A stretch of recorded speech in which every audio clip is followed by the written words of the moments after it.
సమతా సాహితీ నెలవారీ సాహిత్య ఆలోచనల ఆవిష్కరణ కార్యక్రమానికి అందరికీ స్వాగతం. ఈరోజు మనం చర్చించుకోదలుచుకున్న పుస్తకం 7 తరాలు, బానిసత్వం నుంచి స్వేచ్ఛా జీవితం వైపు. ది రూట్స్ అనే 760 పేజీలతో మొదలైన గ్రంథం 600 పేజీలతో ప్రపంచాన్ని కుదిపేస్తే 7 తరాలు పేరున 260 పేజీలతో సహవాసి గారు పేజీలు అనువదించారు. ఆ నవల 1976లో వస్తే అనువాదం 80లో వచ్చింది. ఈ 7 తరాలు అనగానే మనకి బానిసత్వం, నల్లవారి జీవితం మనకు అనిపిస్తుంది. అది దీనికి నేపథ్యం తెలుసుకోవడానికి వచ్చినప్పుడు ప్రాచీన కాలంలోనే క్రీస్తు పూర్వమే చైనా, బాబిలోనియా, సిరియా, ఈజిప్ట్ ప్రాంతాలలో ఈ బానిసత్వం ఉండేది. నల్లవారి బానిసత్వం ఉండేది కాదు, స్లేవరీ ఉండేది. యుద్ధంలో దొరికిన ఖైదీలు లేదా పేదవాళ్ళని కొనుక్కొని బానిసత్వంలో పెట్టుకోవడం ఇట్లా జరిగినప్పుడు మనకి సోక్రటీస్ శిష్యుడు మనకు తెలుసు ప్లాటో క్రీస్తుపురం 300 ప్రాంతంలో ఏథెన్స్ నుంచి సిసిలి వెళ్ళాడు రాజుకి హితబోధ చేయడానికి. ఆ హితబోధ రాజుకి నచ్చక వీడిని అమ్మేయండిరా అన్నాడు. వీడిని అమ్మేయండి ఎవరికైనా సరే, let him be the slave అని చెప్పి ఆ రాజు చెప్పిన ప్లాటో భయపడిపోతే ప్లాటో మనుషులు ఆయన మళ్ళీ విముక్తి చేశాడు ప్లాటోని. ఇది ప్లాటో యొక్క చరిత్ర. ప్లాటో ఏమంటాడంటప్పుడు barbarians should be slaves not civilised people అంటే నాగరికులని మీరు బానిసత్వం చేయకూడదు, స్లేవరీకి పెట్టకూడదు. బార్బేరియన్స్ అనాగరికులని మీరు అన్సివిలైజ్డ్ పీపుల్ని ఇలా పెట్టుకోవచ్చు అని చెప్పి ఒక స్టేట్మెంట్ ఇస్తారు. అంటే తిరిగి చరిత్ర అంటే ప్లాటో గురించి. ప్లాటో శిష్యుడు ఆరిస్టాటిల్ కూడా ఏమన్నాడంటే ఇదే భావం, some men are born free, some men are born slaves. ఇది ఆరిస్టాటిల్ యొక్క భావజాలం. అంటే ఆ రోజుల్లో ఏదైతే సమాజం నిర్మితమైందో స్లేవ్స్ బానిసలే కట్టారు. ఏథెన్స్లో ఉన్న పెద్ద పెద్ద భవనాలు, రోమ్లో ఉన్న తెల్ల స్తంభాలతో కూడిన మ్యాన్షన్స్ అన్నీ కూడా నల్లవారు కట్టిపోయాయి. జాత్యాంక చిహ్నం ఆ తెల్ల పిల్లర్స్ అన్నీ కూడా. ఈరోజు మనం చాలా రిలీజ్ చేస్తూ ఉంటాం, కానీ ఆ రోజుల్లో ఇది జరుగుతూ ఉండేది. రోమ్లో క్రీస్తు శకం 1లో దేశం మొత్తం ఆ పౌరుల కంటే బానిసలు ఎక్కువ మంది ఉండేవారు రోమ్ నగరంలో. రోమ్ నగరం మొత్తం కూడా పౌరుల కంటే బానిసలు ఎక్కువ ఉండేవారు. అరాన్యాసుకుండెస్ అనే ఒక రాజుని ఒక బానిస చంపేస్తాడు. ఫస్ట్ టైం చరిత్రలో ఒక బానిస క్రీస్తు శకం 1లో రోమ్లో బానిస చంపేస్తే ఆయన కింద ఉన్న 400 బానిసలను గుర్తిస్తారు. అంటే అలాంటి క్యాపిటల్ పనిష్మెంట్. ఒక బానిస ఒక యజమాని మీద దాడి చేస్తే సుమారు ఆయన కింద పనిచేసి 400 మంది బానిసలను కూడా గుర్తిస్తారు.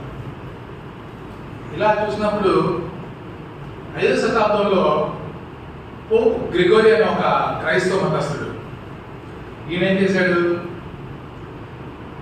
ఆయన ఉన్న సామ్రాజ్యం నిర్మించుకోవడం కోసం పోపుగా పరిగణించబడిన ఆయన కూడా కొంతమంది బానిసల్ని కనుక్కొని ఆ క్రైస్తవ మతాన్ని ప్రాపగేట్ చేయడం కోసం చర్చల్ని, కలసుల్ని అన్నింటినీ కట్టి నిర్మించాడు. అంటే క్రైస్తవుల్లో కూడా బానిసత్వం ఉంది క్రీస్తుపూర్వం, క్రీస్తు శకం 5లో. ఈ క్రీస్తు శకం 5లో క్రైస్తవులో బానిసత్వం చాలా కాలం కొనసాగింది. తర్వాత మనకు తెలుసు 7వ శతాబ్దంలో మహమ్మద్ ప్రాఫిట్ వచ్చాడు. ప్రాఫిట్ సమక్షంలో కూడా బానిసలు ఉండేవారు, బానిసలు కొనేవాడు ప్రాఫిట్ కూడా ఆయన అనుచరులుగా. ఇలా జరుగుతున్నప్పుడు ఒక భక్తుడు ప్రాఫిట్ అడుగుతాడు, నేను స్వర్గానికి వెళ్ళాలంటే ఏం చేయాలని. అప్పుడు ఆయన ఏమంటాడంటే ఫ్రీ ఎ పర్సన్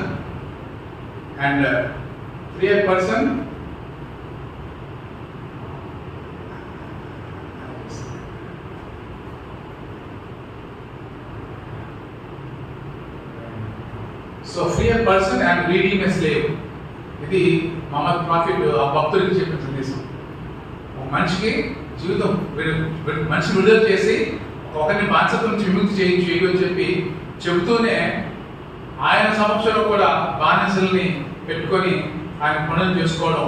ఈ నేపథ్యంలో గమ్మత్తైన విషయం ఏం జరిగిందంటే క్రైస్తవ బానిసల్ని ఇస్లాం ప్రాఫిట్లు ఇస్లాం కొనుక్కోవడం, ముస్లిం బానిసల్ని క్రైస్తవులు కొనుక్కోవడం, ఇలా చాలా కాలం జరిగింది. ఇలా జరిగినప్పుడు క్రైస్తవ బానిసల్ని వాళ్ళు క్రైస్తవులు సేవ్ చేసుకోవడం, ఇస్లాం బానిసల్ని ప్రాఫిట్ తరఫున వాళ్ళు కాపాడుకోవడం, ఇలా బానిసలకి ఏర్పడింది. సో కొత్త బానిస అవసరం వచ్చారు. సో మతపరమైన బానిసత్వం పోయిన తర్వాత బానిసలు ఎవరి మతం వాళ్ళు కాపాడుకున్నప్పుడు 14వ శతాబ్దం కల్లా కొత్త రకమైన ఎలాంటి వాళ్ళని బానిసగా తీసుకొని ఒక చర్చ వచ్చినప్పుడు అప్పుడు మొదలైంది ఈ స్లేవరీ, కొత్త రకమైన స్లేవరీ. ఎలా? బేస్డ్ ఆన్ రేస్, జాతి ఆధారంగా బానిసత్వం 14వ శతాబ్దంలో ఆరంభమైంది. ఇలా చూసినప్పుడు 13వ శతాబ్దం కల్లా వెస్ట్ ఆఫ్రికాలో ఓలా ఈకునో అనే ఒక 11 సంవత్సరాల కుర్రవాడిని కిడ్నాప్ చేస్తారు బ్రిటిష్ వాళ్ళు. ఆ నౌకలు ఎలా వెళ్తూ ఈ పోర్ట్ నుంచి ఆ పోర్టు, ఆ అట్లాంటిక్ సముద్రంకి అలా వెళ్తూ ఈ ఆఫ్రికన్ దేశాల నుంచి పిల్లల్ని పికప్ చేసుకొని వెళ్ళడం. అలా ఫస్ట్ టైం సుమారు 14,000 మందిని కిడ్నాప్ చేసి అమెరికా తరలిస్తారు, యూరోప్ తరలిస్తారు. సో బాలికల్ని, బాలుల్ని వయసుకు సంబంధం లేకుండా కిడ్నాప్ చేసి బానిసలకు బలవంతంగా నింపే ఒక వ్యవహారం ఓలా ఈక్వల్ అన్న వాటితో స్టార్ట్ అయినాడు. ఎందుకు చెప్తానంటే చిన్న కనెక్షన్ ఏర్పడింది. This call human cargo. అంటే మనం కార్గోలు ఎలా పంపిస్తామో వస్తువులను అలా మనుషులను పంపిస్తుండేవాడు. ఈ ఓలా అన్నవాడు పెద్ద అయిన తర్వాత, విడుదలైన తర్వాత తన జీవితాన్ని నమోదు చేశాడు. శాంతి సంచిలో తన జీవితాన్ని నమోదు చేశాడు. ఇలా నమోదు చేసినప్పుడు ఈలోగా ఏం జరిగిందంటే క్రైస్తవం వచ్చిన తర్వాత క్రైస్తవం జస్టిఫై చేసుకోవడం మొదలుపెట్టింది ఈ బ్లాక్ స్లేవరీ. ఎట్లాగంటే జెనిసిస్లో స్టోరీ ఆఫ్ నోవాలో నోవాక శాపం ఇస్తాడు, ఈ black skin is a curse and if you are born in black skin you are a slave. So అట్లా స్లేవరీకి ఒక ఏమంటారు దాన్ని జస్టిఫికేషన్ జరిగింది స్టోరీ ఆఫ్ నోవాలో. ఈ బ్లాక్ స్కిన్ తో పుట్టినందుకు కూడా ఇంకా బానిసలుగా పరిగణింపబడడం. ఈ నేపథ్యంలో తర్వాత 10వ శతాబ్దంలో మనకి అమెరికన్ రెవల్యూషన్ తెలుసు. రెవల్యూషన్ వచ్చిన తర్వాత అబ్రహాం లింకన్ కంటే ముందు వాషింగ్టన్ వైట్ హౌస్ లో 40 మంది తెలుసు వాళ్ళకి బ్లాక్స్. జార్జ్ వాషింగ్టన్ అనే మొట్టమొదటి అమెరికన్ ప్రెసిడెంట్ ఇంట్లో కూడా నల్లవారి మనుషులు ఉండేవారు. తర్వాత ఎన్లైట్మెంట్ థియరీ వచ్చింది, all men are born free and equal అని. ఆ తర్వాత మెల్లిమెల్లిగా చట్టాలు వచ్చాయి. కానీ నేటికి కూడా సుమారు 12 లక్షల మంది అమెరికాలో blacks are being treated slaves. ఈ నేపథ్యంలో మనం భారతదేశానికి దగ్గరగా మనకి కొన్ని అనిపిస్తూ ఉంటాయి. రేసిజము, క్యాస్టిజం ఒకటా కాదని చర్చ జరుగుతుంది. రెండు వేరే విషయాలప్పటికీ మనం ఈరోజు ఈ అలెక్స్ హెలీ రాసిన పుస్తకానికి ఈ నేపథ్యం అవసరం అని చెప్పి నాకు చాలా కాలం క్రితం అనిపించింది.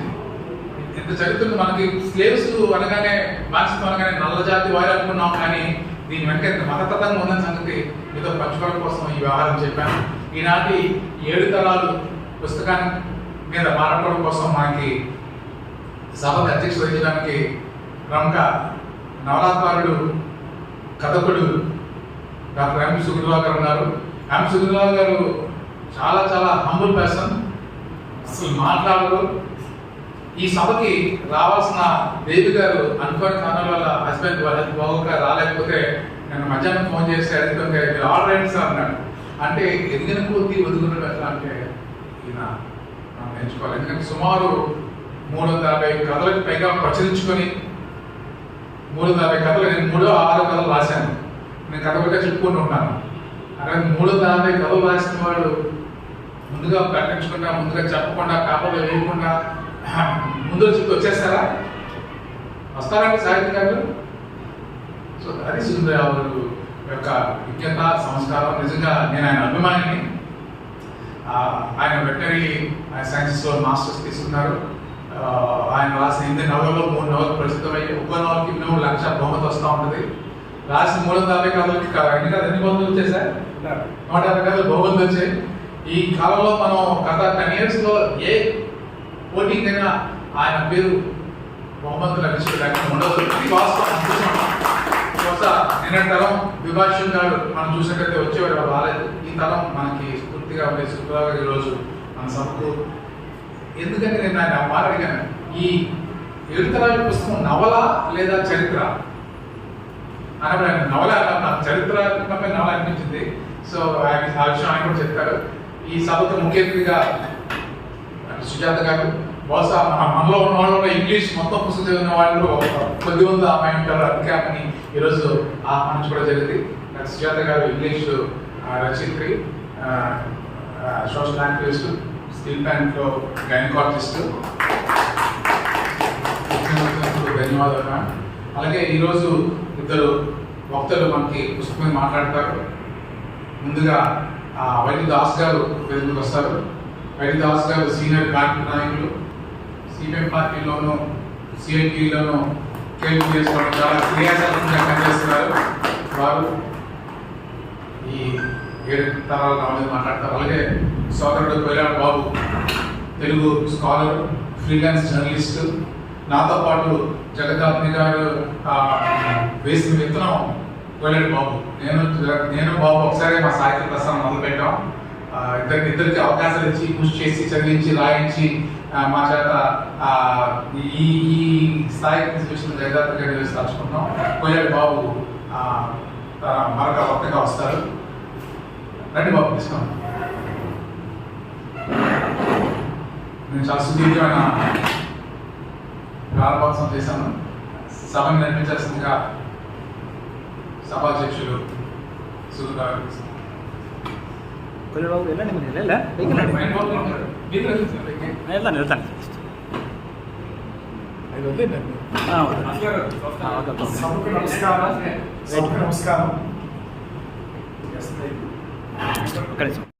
పుస్తకం చర్చించుకుంటాం. ఇప్పుడు 2026 సంవత్సరంలో దీని అవసరం ఏంటి?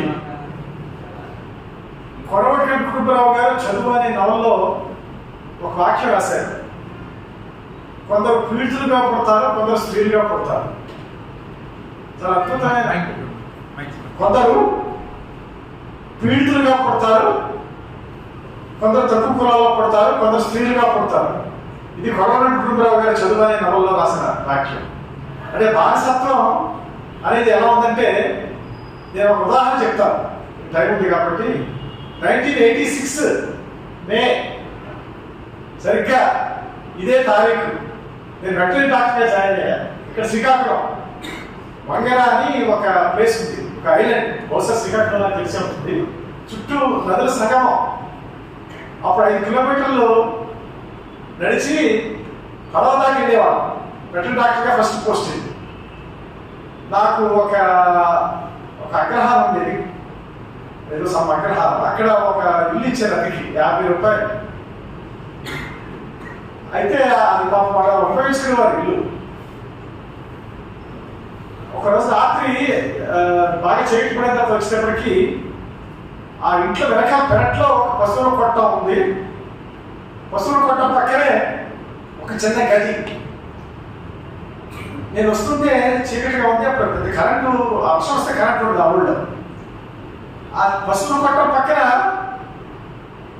బాగా చిలికి గదిలో ఒక పాప ఎవరో కలుగుతున్నారు. చూసేందుకు బ్యాటరీ తీసి చూస్తే ఒక స్త్రీమూర్తి, ఒక ఆవిడే. ఇదేమిటిది పాపం ఇక్కడ ఉన్నారు, బయట ఉంది ఆవిడ ఒక్కటే, భయం వేయట్లేదు అనుకున్నాను. తర్వాత తెలిసింది నాకు 3 days, ఆ 3 రోజులు పశువుల కొట్టంలో పక్కనే ఒక స్త్రీమూర్తిని 3 days పాపం ఉంచుతారు. ఎందుకంటే వాళ్ళ మిగతా కుటుంబంతో అంటూ, అంటే పీరియడ్స్ వచ్చిన 3 days అంటూ. అది 1986లో జరిగింది. ఈ మధ్య నేను అయిపోయిన తర్వాత అక్కడ వెటరీ డాక్టర్గా పనిచేశాను. అంత అయిపోయింది. అయినప్పటికీ ఆ ఊళ్ళో నేను ఫస్ట్ వెటరీ డాక్టర్ని. నాకు చాలా కాంటాక్ట్స్ ఉన్నాయి ఇంకా స్టిల్. అక్కడ కొంతమందితో వాళ్ళ పిల్లలు మనవలు అయిపోయారు, పెద్దవాళ్ళు అయిపోయారు. ఈ మధ్య పెళ్లికి వెళ్ళాను. ఒక అప్పటి ఆవిడ అమ్మాయి మనవరాలు పెళ్లికి. అయితే ఇప్పటికీ ఆ గది ఉంది. అయితే కొంచెం రిఫైండ్ అయ్యింది. అయితే ఇప్పటికీ ఆ పశువుల కొట్టం పక్కన అదే గది ఉంది. దానికి ఫ్యాన్ వేసారు, కొంచెం లైట్లు వెళ్తున్నాయి, కానీ నేను మెయింటైన్ శ్రీకాకుళంలో నాకు ఆశ్చర్యం వేసింది. ఇదేం చేయాలి? ఈ మధ్య కూడా ఒక ఇన్సిడెంట్ జరిగింది నాకు, ఎందుకంటే యూత్ అంతా ఉన్నారు కాబట్టి చెప్తున్నాను.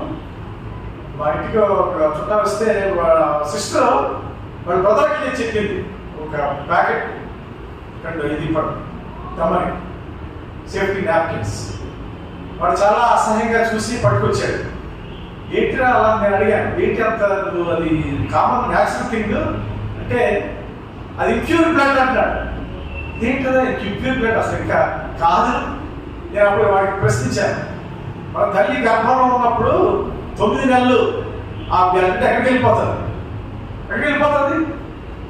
దాంతోపాటు బిడ్డ పెరుగుదలకి ఆ ఇంప్యూర్ బ్లడ్ ఒకటి, మనమంతా ఇంప్యూర్ బ్లడ్లో కూర్చున్నామా బాబు అంటే పిల్లలు కూడా ఆ తలకు ఆ మైండ్ ఆన్సెట్తో ఉండాలి. అంచేత మనం ఎడ్యుకేట్ చేయాలి, పుస్తకాలు చదివించాలి. ఇప్పుడు ఎందుకంటే 7 తరాల లాంటి పుస్తకాలు, అట్లాంటి వసంతం, ఇంకా కొడుకుడు కుటుంబాన్ని చలాన్ని చదవాలి. ఇప్పుడు చలం బిడ్డల శిక్షణ అనే పుస్తకం ఉంది, ఆ పుస్తకం గురించి కూడా మనం కార్యక్రమం ఏర్పాటు చేయాలి. చలం సాహిత్యం గురించి కానీ బిడ్డల శిక్షణ, కొడుకు కుటుంబాల చదువు. ఎందుకంటే పిల్లల్ని మనం తీసుకురావాలి. 20 ఏళ్ళు 30 ఏళ్ళు 40 ఏళ్ళు పిల్లలు చదవాలి. ఎందుకంటే చదువు సంస్కారం. తలదించుకుని చరిత్ర తలెత్తులు వచ్చుతారు. అంచేత మనం సాహిత్యాన్ని ఈ విధంగా నెలలా తీసుకొస్తున్నారు. అయితే బానిసత్వంగా పోలేదు. ఇందాకే ఫ్లాయిడ్ గురించి చెప్పారు. పాపం ఆ నీకులో బ్లాక్ అమెరికన్ ని ఒత్తి మీద కాలేసి తొక్కాడు. పాపం ఆ ఊపిరి ఆడుకుని చచ్చిపోయాడు. 1960లో కవిత రాశాడు, హార్లెమ్స్ లో శవం. అప్పుడు కూడా ఇలాగే ఒక పోలీసు అతను ఒక అతన్ని చంపేసి వాడు హార్లెమ్ శవం నదిలో పడేస్తాడు చంపేసి. అట్లాగే ఇక్కడ రోజులు మారుతున్నా సరే బానిసత్వం పోలేదు, ఇంకా అలాగే జరుగుతుంది. ఇప్పుడు కూడా మనం గురజాడుగా దేశం అంటే మట్టి కావాలి, దేశం అంటే మనుషులు కాదు. మట్టి ఆదివాసుల మీద చూడండి వెళ్ళగొట్టేయడానికి రకరకాల ప్రయత్నాలు జరుగుతున్నాయి. వాడి భూమి వాడితే, కానీ దాని కింద వాళ్ళని తీసుకోవడానికి కూడా మన కార్పొరేట్ సంస్కృతి వచ్చేసింది. మన వాళ్ళు కూడా ఈ విధంగా వాళ్ళని నక్సలైట్లు తరివేశారు. ఇప్పుడు వాళ్ళు అడిగేవాడు హక్కు లేదు, ఎవరు లేరు అంటే మెల్లగా ఆదివాసులు వెళ్ళిపోయారు, కార్పొరేట్ సంస్కృతి వస్తుంది. ఇదంతా బానిసే. ఇప్పుడు గిరిజనులైనా హరిజనులైనా ఎవరైనా సరే స్త్రీలు కూడా అందరినీ బానిసలే. ఈ సంస్కృతి నుంచి వీటి నుంచి మనకి సాహిత్యాన్ని బతికిస్తుంది. అంటే సాహిత్యాన్ని ముందుకు తీసుకెళ్తూ మంచి నవలలో ఈ విధంగా ప్రోత్సహిస్తున్నటువంటి వాటర్ శ్రీనివాస్ గారికి, వారి యొక్క సమతా సాహిత్యకి ధన్యవాదాలు అర్పిస్తూ ఈ అవకాశం ఇచ్చిన నాకు ధన్యవాదాలు, సంతోషం.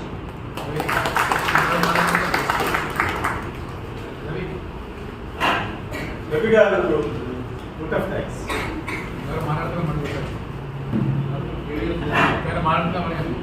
ఇప్పుడు చాలా మంది అంటూ ఉంటారు, ఏదైనా పెళ్లి చేయాలంటే తెలుగు సంప్రదాయంలోనే ఇటు 7 తరాలు 7 తరాలు చూడాలి అని చెప్పి.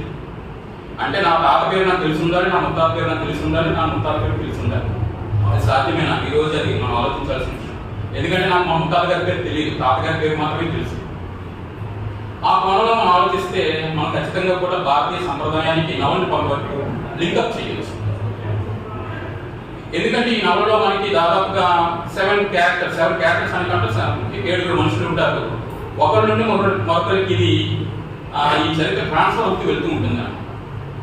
కుంటా తింటే అని చెప్పి ఒక పాత్ర ఉంటుంది మీకు, నాకు చాలా ఫేవరెట్ పాత్ర. ఎక్కడో గాంబియా దేశంలో ఉన్నటువంటి జపూర్ అనే ఒక ప్రాంతంలోని పుట్టినటువంటి కుంటా తింటే ఒక యోధుడు. అంటే నేను చెప్తున్నంత కూడా బేస్ చేసుకుని సర్వాసి గారి ట్రాన్స్లేషన్ మీద, ఎందుకంటే ఒరిజినల్ అలెక్సీగా రచించినటువంటి రూట్స్ ఇంగ్లీష్ వర్షన్ చదవలేదు. ఇప్పుడు నేను చెప్తుంది ఏదైతే ఉందో, నేను అర్థం చేసుకుని చెప్తుంది ఏదైతే ఉందో అంతా కూడా కంప్లీట్గా సహవాసి గారి ట్రాన్స్లేషన్ బేస్ చేసుకుని నాకు అర్థమైన అంశాలు మాత్రం. ఈ జపూర్ అనే ప్రాంతం అప్పటికి ఎన్నో సంస్కృతి సంప్రదాయాలు నెలవై ఉన్న ప్రాంతం. మనం చాలా మంది అనుకుంటూ ఉంటాం గిరిజనులకు ఏమీ తెలియదు, వాళ్ళు చాలా వెనుకబడి ఉన్నారు, అనగారైన వ్యవస్థకి చెందిన వారు అనుకుంటూ ఉంటాము. కానీ వాళ్ళకి చాలా తెలుసు. ఆ రోజుల్లోనే వాళ్ళు డోలు వాయించేవారు. అక్కడ కొన్ని ప్రత్యేకమైన టెక్నిక్స్ని వాడుతూ వారు జంతువులను పట్టుకోవడం కానీ ఇవన్నీ కూడా చేస్తూ ఉండేవారు. నదీ తీర ప్రాంతంలోని వారు పాటలు పాడుతూ ఉండేవారు. ఒక విభిన్నమైన సాంప్రదాయానికి చెందినటువంటి వ్యవస్థ. ఆ విభిన్నమైన సంప్రదాయానికి చెందినటువంటి వ్యవస్థలో ఒక రాజునేవుడు ఉంటాడు. జర్రా అనే ఊరికి ఊరికి సంబంధించి ఒక రాజు లాంటి వ్యక్తి ఒకడు ఉంటాడు. వాళ్ళ సందర్భంలో అమెరికన్స్ దాడి చేసి వెళుతున్న క్రమంలో అతనికి వాళ్ళకి ఒక ఒప్పందం అనేది జరుగుతుంది. ఆ ఒప్పందంలో భాగంగా అక్కడ వాళ్ళు చేసింది ఏంటంటే, ఈ రాజుగారు ఎవరైతే ఉన్నారో ఎవరికైనా పనిష్మెంట్ ఇవ్వాలనుకుంటే, ఒకవేళ అతను నచ్చని వ్యక్తులు ఎవరైనా సరే ఆ ప్రాంతంలో ఉంటే వారి బానిసలకి నమ్మేసుకోవచ్చు అమెరికన్స్ వచ్చేసి. లేని ఎడల ఏదైనా పనిష్మెంట్ ఇవ్వాలనుకుంటున్నారు, పెద్ద శిక్ష విధించాలనుకున్నాడు అనుకోండి, పెద్ద గురి శిక్ష ఏదో విధించాల్సిన అవసరం లేదు. అటువంటి వ్యక్తులు ఎవరైనా ఉన్నా సరే వాళ్ళు బానిసలుగా అమ్మేసుకోవచ్చు. ఇది కాకుండా అమెరికన్ పెద్దదారులు నేను ఇచ్చినప్పుడు మరో పర్మిషన్ ఏంటంటే, ఆ అటవీ ప్రాంతానికి వాళ్ళు ఎప్పుడైనా రావచ్చు, ఏ చోటుకైనా వెళ్ళొచ్చు, ఏం తక్కువ అనమాట, ఎవరినైనా బానిసలుగా పట్టుకెళ్ళిపోవచ్చు ఆ పర్టికులర్ ఏరియాకి సంబంధించి, జబ్బూరు ప్రాంతానికి సంబంధించి. ఆ విధంగా ఉన్న ప్రాంతంలో ఈ కుంటే అనే ఒక వ్యక్తి ఉమారో అనే వ్యక్తికి జన్మిస్తాడు. ఈ ఉమారో అనే వ్యక్తి తనకి కుంటే పేరు పెట్టడానికి కారణం ఏంటంటే, అప్పటికే ఈ కింటే అనే వ్యక్తి గొప్ప యోధుడు అనమాట. తన పూర్వీకుల తాతల క్రమంలో యోధుడు, అతని చరిత్రను వాళ్ళు చెప్పుకుంటూ వస్తుంటారు. తన కొడుకుకి ఆ పేరు పెట్టాలనుకుంటాడు కుమారు, ఆ పేరు పెడతాడు. కింటే కూడా చిన్నపిల్లవాడిగా ఉన్నప్పుడు తన తల్లితో పాటు వెళ్ళడం, తల్లికి సాయం చేస్తూ ఉండడం, తండ్రికి సాయం చేస్తూ ఉండడం అన్ని చేస్తూ ఉన్న క్రమంలోని దగ్గరలో ఉన్నటువంటి ఒక పాఠశాలకు వెళ్ళి చదువుకోవడం ప్రారంభిస్తూ ఉంటాడు. ఆ పాఠశాల అనేది ఒక ముస్లిం పాఠశాల, మౌల్వీ ఉంటాడు, ఖురాన్ నేర్పిస్తూ ఉంటాడు. వాళ్ళు చిన్నప్పటి నుంచి పిల్లలు అదే చెప్తూ ఉంటారు, ఖురాన్ నేర్పిస్తూ ఉంటారు, గణితం నేర్పిస్తూ ఉంటారు. ఆ విద్యా వ్యవస్థని వారు 3 రకాలుగా విభజించడం జరిగిందనమాట. మొదటవ కారు, రెండవ కారు, మూడవ కారు అని చెప్పి. మొదటవ కారు అంటే ఇప్పుడు 4 నుండి 9 వయసు ఉన్నటువంటి పిల్లలు ఎవరైతే ఉన్నారో మొదటవ కారులోకి వస్తారు. ఆ మొదటవ కారులో గణితము, ఖురాన్ నేర్పించడము, శుచి శుభ్రత నేర్పించడం అనేది జరుగుతూ ఉంటుంది. రెండవ కారులో 9 నుండి 12 వయసు మధ్యనటువంటి పిల్లలు ఉంటారు. ఆ పిల్లలకి కొంతవరకు వ్యవహారిక జ్ఞానం ఇదంతా కూడా నేర్పించడం జరుగుతూ ఉంది. 12 సంవత్సరాలు దాటినటువంటి పిల్లలు ఎవరైతే అక్కడతో విద్య అనేది పూర్తి అయిపోతుంది అనమాట. మౌల్వీకి వచ్చి మొక్కుతారు, మీరు మా పిల్లలు ఖచ్చితంగా మంచి విద్యాభ్యాసం చేశారు అని చెప్తారు. అతను దీవెనలు తీసుకుంటూ ఉంటారు. ఈ క్రమంలోని తల్లిదండ్రులు 2 ఆవులను కానీ 2 మేకలను కానీ ఆ మౌల్వీకి సమర్పించుకోవడం అనేది ఒక సంప్రదాయం.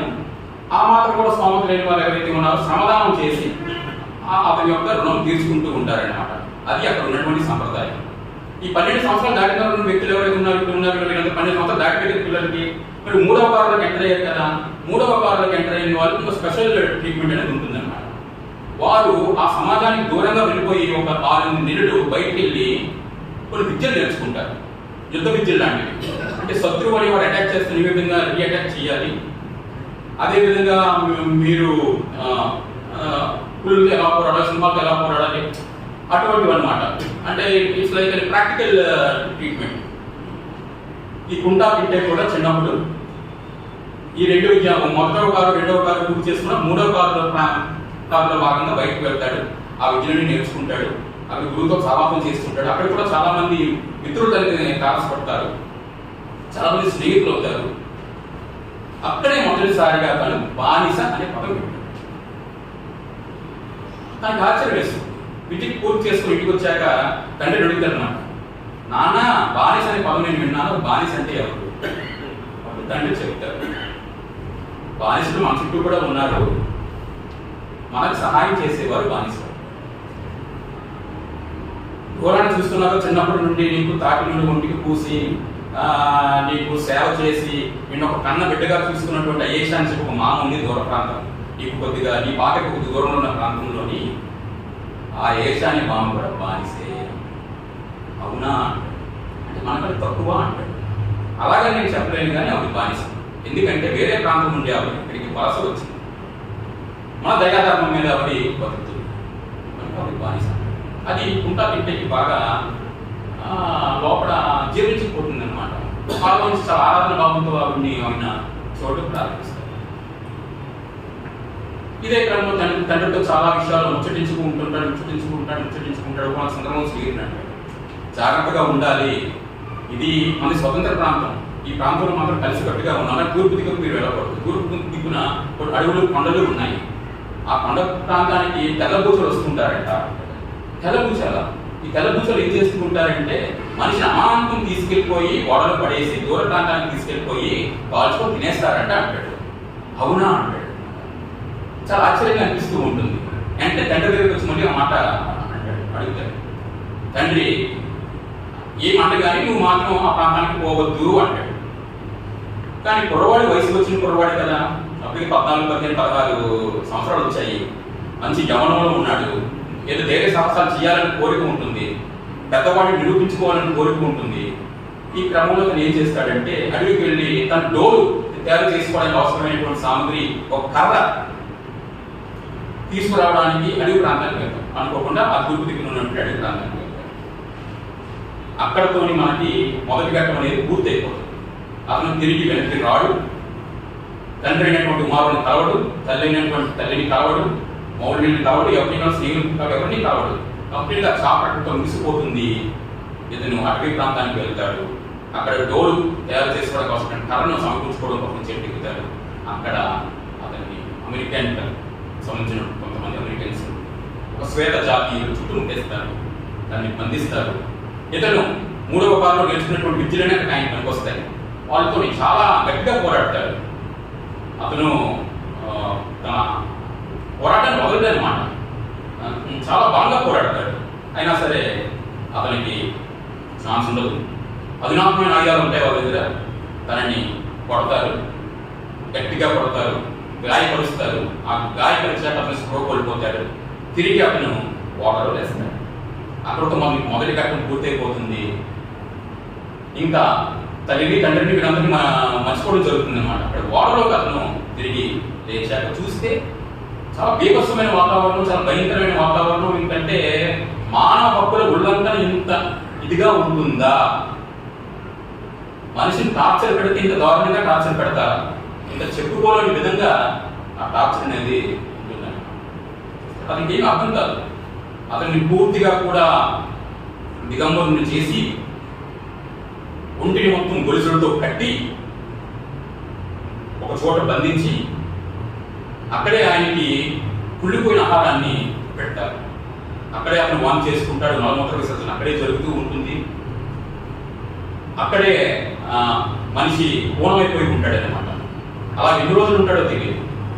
ఒకనొక రోజు లేచి చూస్తే తనలాగే చుట్టుపక్కల ప్రాంతం, ఆ ఓడ చుట్టుపక్కల కూడా చాలా మంది బానిసలు ఉంటూ ఉంటారు. ఆ ఓడ 2 భాగాలుగా ఉంటుంది, పై భాగము కింద భాగము. పై భాగమున తెల్లవారు శ్వేత జాతీయులు ఎవరైతే ఉన్నారో వాళ్ళు పరుగులు పెడుతుంటూ ఉంటారు. కింద చూస్తే బానిసలు పెడుతూ ఉంటారు. ఈ బానిసల మధ్య కూడా ఒక రహస్యమైన సంభాషణ అనేది ఒకటి మనకి జరుగుతూ ఉంటుంది. ఎందుకంటే వీరు గాంబియా దేశం నుంచి వచ్చిన బానిసలే కాదు, వివిధ ఆఫ్రికా దేశాల నుండి వలస వచ్చినటువంటి ఆఫ్రికా దేశాల నుండి బంధింపబడినటువంటి బానిసలు. గాంబియా దేశంలోని ఇతను ఒక పర్టికులర్ భాషను మాట్లాడతారు. దానికి మండింకి ఏదో ఉంటుంది, ఎంతో స్టార్ట్ అవుతుంది భాష. అది ఆ భాషలో వీరు మాట్లాడుతూ ఉంటారు. తను ఆలోచిస్తుంటాడు, నేను మాట్లాడుతున్న భాష ఏదైతే ఉందో దీన్ని ఎవరైనా గ్రహించి అదే భాషలో రిప్లై ఇచ్చే అవకాశం ఉందా లేదా అని చూస్తూ ఉంటాడు. కానీ ఎవరు రిప్లై ఇవ్వరు. కానీ వివిధ రకాల భాషల్లో వాళ్ళు మాట్లాడుకుంటూ ఉంటారు. కొన్ని రోజులు జరిగాక అక్కడ ఉన్నటువంటి ఓడలోనే ఒక చిన్న విప్లవం అనేది వ్యాపిస్తుంది అనమాట. ఒక 10 మంది, 12 మంది, 13 మంది ఈ నల్లజాకెట్ ఎవరైతే ఉన్నారో వాళ్ళంటే మనం చచ్చిపోయినా పర్వాలేదు, మనం ఎదురుదాడి చేద్దాం. ఎవరి మీద? మనం బంధించిన వారి మీద. వాళ్ళు ఎదురుదాడి చేయడానికి ప్రయత్నిస్తారు, 45 చంపుతారు, వీళ్ళు కూడా చనిపోతారు. ఇలా ఎంతో ఘోరమైన పరిస్థితి మనం చూస్తాడు. యాక్చువల్గా ఆ ఘట్టాన్ని చూసుకుంటే దాదాపు 15 పేజీలు మనం దాని మీద ఒక విశ్లేషణ అనేది మనం చేయొచ్చు. చూస్తుంటే ఒక సినిమా చూస్తుంటే మనకి అనిపిస్తుంది. తర్వాత ఒక 11 రోజులు, 15 రోజులు జరిగాక మళ్ళీ వీళ్ళందరినీ పట్టడం జరుగుతూ ఉంటుంది, స్పృహ కోల్పోవడం జరుగుతుంది. ఒకనొక సందర్భంలో కూడా స్పృహ కోల్పోయి లేచి చూస్తే అమెరికన్ తీరంలో ఉంటారు. వీళ్ళందరూ కూడా ఈ శిక్ష అనుభవించిన, వీళ్ళ లోపల శిక్ష అనుభవించిన ఈ బానిసలు ఎవరైతే ఉన్నారో అమెరికన్ తీర ప్రాంతంలో ఉంటారు. వాళ్ళందరినీ బయటికి తీసుకొస్తారు. అక్కడ నుండి వేరే ప్రాంతానికి వాహనం ద్వారా తరలిస్తారు. ఆ వేరే ప్రాంతంలో అందరినీ వరుసగా నిల్చోబెడతారు. వరుసగా నిల్చోబెట్టి ఒక్కొక్కరికి ఒక్కొక్క రేట్ పెడతారు. $300, $600, $700. మనిషికి ఉన్నటువంటి వయసుని పెట్టి, మనిషికి ఉన్నటువంటి శరీర సౌష్ఠతను పెట్టి, మనిషిలో ఉన్నటువంటి యాక్టివ్నెస్ని పెట్టి వాళ్ళకి రేట్ అనేది నిర్ణయించడం అనేది జరుగుతూ ఉంటుంది. ఆ రేట్లో భాగంగానే ఒక వ్యక్తి వాలర్ అనే ఒక అమెరికన్ పెత్తందారు దాన్ని కొనుక్కుంటాడు. ఎవరిని? ఈ కుంటా పింటే. ఈ కుంటా పింటేని కొనుక్కొని తన ఇంటికి తీసుకువెళ్ళి అక్కడ పొలం పనులు, బరువు తీర్చే పనులు ఇవన్నీ చేపిస్తూ ఉంటాడు. అక్కడ ముసలివాడు ఉంటాడు. ఆ ముసలివాడు ఇతను సహాయంగా ఉంటాడు. కానీ అక్కడ కూడా ఇతనికి సరైన తిండి పెట్టడం అనేది జరగదు, చాలా దీనంగా చూడడం జరుగుతుంది. అతను కొన్ని రోజులు గొలుసులతోనే కాలం వెళ్లదీయాల్సి వస్తుంది. చుట్టుపక్కల జనాలు కూడా బాగానే ఉంటారు, ఇతను మాత్రం గొలుసులతో కాలం వెళ్లదీయాల్సి వస్తుంది. అక్కడ నుండి పారిపోవడానికి అనేక సందర్భాలను ప్రయత్నిస్తూ ఉంటాడు. పారిపోతాడు కూడా. పారిపోయిన క్రమంలో అక్కడ నుండి సుదూరమైన ప్రాంతానికి వెళ్తే ఇతను తరుముకుంటూ వేటకుక్కలు వస్తాయి. అలా 2-3 సార్లు జరుగుతాయి. ఆఖరికి ఇతను ఒకనొక సందర్భంలో వేటకుక్కల్ని చంపేసి వేరే అడవిలో కొంత దూరం వెళ్ళి సేద తిరుగుతూ ఉంటాడు. సేద తిరుగుతున్నప్పుడు మళ్ళీ కొంతమంది స్వేద జాగ్రత్తలు అతను చూసి, అమెరికన్ పెత్తందారులు ఎవరైతే ఉన్నారో, బానిస వ్యవస్థని ప్రోత్సహిస్తున్న వాళ్ళు ఎవరైతే ఉన్నారో, ఈ అడవిలో తప్పిపోయిన బానిసలు కానీ, పారిపోదామని ప్రయత్నించినటువంటి బానిసలు కానీ ఎవరైతే ఉన్నారో వారిని వెతికి పట్టుకోవడం కొంతమంది మనుషులు పెట్టుకుంటారు. ఆ మనుషులు చూస్తారు, చూసి పట్టుకుంటారు. పట్టుకున్నాక వాళ్ళకి ఇంకా వాళ్ళ రాక్షసత్వం అంతా ఇంకా కాదు. అతను 2 మాటలు అడుగుతారు. నేను చంపేమని నాకు వచ్చింది, దాన్ని నేను చంపం, కానీ నువ్వు పర్మనెంట్గా ఎక్కడే ఉండిపోవాలంటే నేను ఏదో ఒకటి చెయ్యాలి, లేకపోతే నువ్వు పదే పారిపోతూ ఉంటావు. అంటే నీ అంగాలైనా నరికేయాలి, లేకపోతే నీ శరీరంలో ఏదో ఒక భాగాన్ని నరికేయాలి, ఏది కావాలో నీవో చెప్పు అంటాడు. ఇతనికి చిన్నప్పుడు తండ్రి చెప్పిన మాటలు గుర్తొస్తూ ఉంటాయి. ఉంటాకింటకి మాలో చెప్పినటువంటి మాటలు, మన వంశం అనేది నిలబడాలి. ఉంటాకుంటే అనే మహానుభావుడు కథని నీకు భవిష్యత్ తరాలు చెప్తూ వెళ్తూ ఉండాలి. అంటే నువ్వు ఖచ్చితంగా నీకు సంతానం అనేది ఉండాలంటాడు. ఆ మాటను గుర్తు చేసుకొని అతను కాళ్ళని నరికేయమంటాడు. అతను కాళ్ళని నరికేస్తాడు. కాళ్ళని నరికేగా స్ట్రోక్ కోల్పోతాడు. మళ్ళీ తిరిగి లేచేలోగా అతను ఒక అధునాతమైన బహుమతిలో ఉంటాడు. ఇక్కడ జరిగింది ఏంటంటే, జాన్ వాలర్ అనే వ్యక్తి ఎవరైతే ఇతను కొనుక్కున్నాడో అతను తన బ్రదర్కి ఇతను నమ్మేస్తాడు అనమాట. అతను డాక్టర్. ఇతనితో పోల్చుకుంటే ఎంతో కొంత దయాభక్తిని కలిగి ఉన్నవాడు అనమాట. ఇతను అతని దగ్గర నర్సు పని చేస్తూ ఉంటుంది. వారు కొంతవరకు అతను ప్రేమగానే చూసుకుంటారు. ఇంతకు ముందు క్రితం జరిగినటువంటి వ్యవహారానికి ఈ వ్యవహారానికి చూసి మనుషుల శైలి ఏ విధంగా ఉంటుంది, మనుషుల మనస్తత్వం ఏ విధంగా ఏమీ అర్థం కాదు. ఒక సైకలాజికల్ డైలాగ్లో వెళ్ళిపోతాడు ఈ కుంటాకి. కానీ అక్కడే కొద్ది రోజులు ఉంటాడు. వాళ్ళు చెప్తాడు, నేనేమి అను, కాకపోతే నువ్వు బానిసగానే ఉండాలి, నేను చెప్పిన పని చేయాలి, నువ్వు నాకంటే తక్కువే అని చెప్తూ ఉంటాడు అనమాట. నువ్వు ఏది ఆదరించినా సరే శిక్ష పడుతుంది, ఆ శిక్షను భరించాల్సి ఉంది అంటాడు. అప్పటి నుండి కొంత స్వామి భక్తి పారాయణుడై ఆయనతో పాటు ఇతను కూడా ఉంటాడు. అతనికి గుర్ర బగ్గి నడిపే పనిని అప్పగిస్తారు. ఎవరికి? ఉంటాకి. ఆ గుర్ర బగ్గి నడుపుకుంటూ ఉంటాడు. తన స్వామి భక్తితో అతను సేవ చేసుకుంటూ ఉంటాడు. ఈ వాలర్ సేవ. అప్పుడే ఆ ముసలివాడు చిన్న ఐడియా ఇస్తాడనమాట. నువ్వు ఇక్కడికి వచ్చి ఎన్ని రోజులు ఏంటో తెలుసా అంటే, తెలియదు అంటే ఒక సొరకాయ డొక్కు ఒకటి తీసుకో, ఆ సొరకాయ డొక్కు ఏదైతే ఉందో సొరకాయ బుర్ర అంటాము, ప్రతి కుండంకి అందులో ఒక రాయి వేయమంటాడు. అలాగే కొన్ని రోజులు అయిపోయి ఆ రాయిని లెక్క పెడితే నువ్వు ఎన్ని రోజులు ఉన్నావు, ఎన్ని సంవత్సరాలు ఎక్కడ ఉన్నావు నీకు ఒక అంచనా వస్తుంది అంటాడు. అలాగే అతను ప్రతి కుండంకి ఆ సొరకాయ డొక్కలో రాయి వేస్తూ ఉంటాడు. అలా చాలా రోజులు గడిచిపోతూ ఉంటాయి. అతని ప్రయాణం సాగుతూ ఉంటుంది. గుర్రబగ్గి నడపడము, ఇతని దగ్గర సేవ చేసుకోవడము, తినడము, పడుకోవడము, రాయి వేసుకుంటూ వెళ్ళడము, అలాగా జర్నీ చేస్తూ ఉంటాడు అనమాట. ఒకనొక క్రమంలోని అతనికి ఆలోచన వస్తుంది, ఎన్ని రాళ్ళు ఉన్నాయి లెక్క పెడతాడు. ఇవన్నీ లెక్క పెట్టుకుంటూ వెళ్తుంటే అతను 18-19 సంవత్సరాలు కదా తను వాళ్ళ దగ్గర చేరాడు. చూసుకుంటే అది 37 సంవత్సరాలు తేలుతుంది అనమాట. అంటే 20 సంవత్సరాలు అతని కబ్జాలో ఉన్నాడు. అతనికి ఏం చేయాలో అర్థం కాదు. అంటే 20 సంవత్సరాలు తల్లిని చూడలేదు, తండ్రిని చూడలేదు, ఒక విచిత్రమైన ప్రపంచంలో చిక్కుకుపోయానా అని మొదలు పడతాడు. ఆవేదన చెందుతాడు, ఆక్రోశం పడతాడు, బయటకు వచ్చి వెళ్ళగల పడుకొని ఏడుస్తాడు. అయినా సరే అతను కరుణించే వారు ఎవరు ఉండరు. ఈ క్రమంలోని తన యజమాని దగ్గరికి వెళ్తాడు, ఈ విధంగా చెప్తున్నా అవునా అంటాడు. అంతేగాని తను కూడా పెద్ద ఇది చేయడు. ఈ క్రమంలో ఏడుస్తూ ఉంటే ఫిడెల్ నుంచి ఒక పాత్ర మనకి ఎంటర్ అవుతుంది. ఫిడ్లర్ నుంచి ఒక పాత్ర ఎంటర్ అవుతుంది. దాన్ని సహవాసి గారు తెలుగులోని ఆ ఫిడ్లర్ అనే పాత్రని ఫిడెల్ అయ్యి అని పెట్టారు ఆయన. అంటే ఇట్స్ లైక్ యూట్యూబ్ ట్రాన్స్లేషన్ అనుకోవచ్చు. ఎందుకంటే అతను మ్యూజిక్ అనేది అతను చాలా అతను వాయిస్తూ ఉంటాడు. అతను ఒక వైలెన్ వాయిస్తూ ఉంటాడు. అతనితోని ఇతనికి పరిచయం అవుతూ ఉంటుంది. అతను ఒక సందర్భంలో అంటాడు, నువ్వు పెళ్లి ఎందుకు చేసుకోకూడదు, నువ్వు డైలామాలో సైకలాజికల్ డైలామాలో ఉన్నావు, నువ్వు ఇందులో నుంచి బయటికి రావు, నువ్వు పెళ్లి ఎందుకు చేసుకోకూడదు అంటాడు. అది తను కూడా ఆలోచన అనేది వస్తుంది అనమాట. వచ్చినప్పుడు అడుగుతాడు, ఇక్కడ ఎవరైనా పెళ్ళినవారు కదా. ఇక్కడ ఉన్నది ఏంటంటే అక్కడ ఉన్నటువంటి నీకోస్లో కూడా చాలా మంది ఒక వికలాంగుడికి, అంటే ఒక ఫర్ ఎగ్జాంపుల్ దివ్యాంగుడు ఎవరైతే ఉన్నారో ఇతను ఇప్పుడు హ్యాండిక్యాప్, అతనికి పిల్లనివ్వడానికి తిరుగుతారు చాలా మంది, వాళ్ళ పిల్లలు కూడా. అటువంటి క్రమంలో అతను తనకి సేవ చేసినటువంటి నర్స్ ఎవరైతే ఉన్నారో ఆవిడ బెల్, ఆవిడని పెళ్లి చేసుకుంటాడు. ఇతనికి 37 సంవత్సరాలు, ఆవిడకి 42 సంవత్సరాలు. వారి జీవితం కూడా అలా ముందుకు వెళ్తూ ఉంటుంది. వాళ్ళ జీవితం కూడా వాళ్ళకు ఒక పాప పుడుతుంది అక్కడ. ఆ పాప పేరు కిజ్జి. ఆ పాప పేరు ఆ కిజ్జి అనే పేరు కూడాను ఈ గాంబియా దేశంలో ఉన్నట్టు అతను పెరిగినప్పుడు, తన పరిసరాల్లో పెరిగినప్పుడు తన భాషకు, తన సంస్కృతికి సంబంధించినటువంటి పేరు అన్నమాట. అయితే ఈ అమెరికన్ పెద్దదారులు ఎవరైతే ఉన్నారో వాళ్ళు ఎవరైనా ఇటువంటి పిల్లల్ని కనేటప్పుడు వాళ్ళ పేరే ముందు రావాలి. అంటే వాళ్ళ పేరుని తోని పెడతారనమాట. సర్నేమ్ కింద వాళ్ళ పేరు పెడుతుంటారు. అంటే కిజ్జి రూల్ ప్రకారంగా అక్కడ తన తండ్రి పేరు తల్లి పేరు రావాలి. అక్కడ వాళ్ళ యొక్క వాలర్ పేరు పెట్టారు. అప్పుడు కిజ్జి వాలర్గా పేరు కాన్సెప్ట్.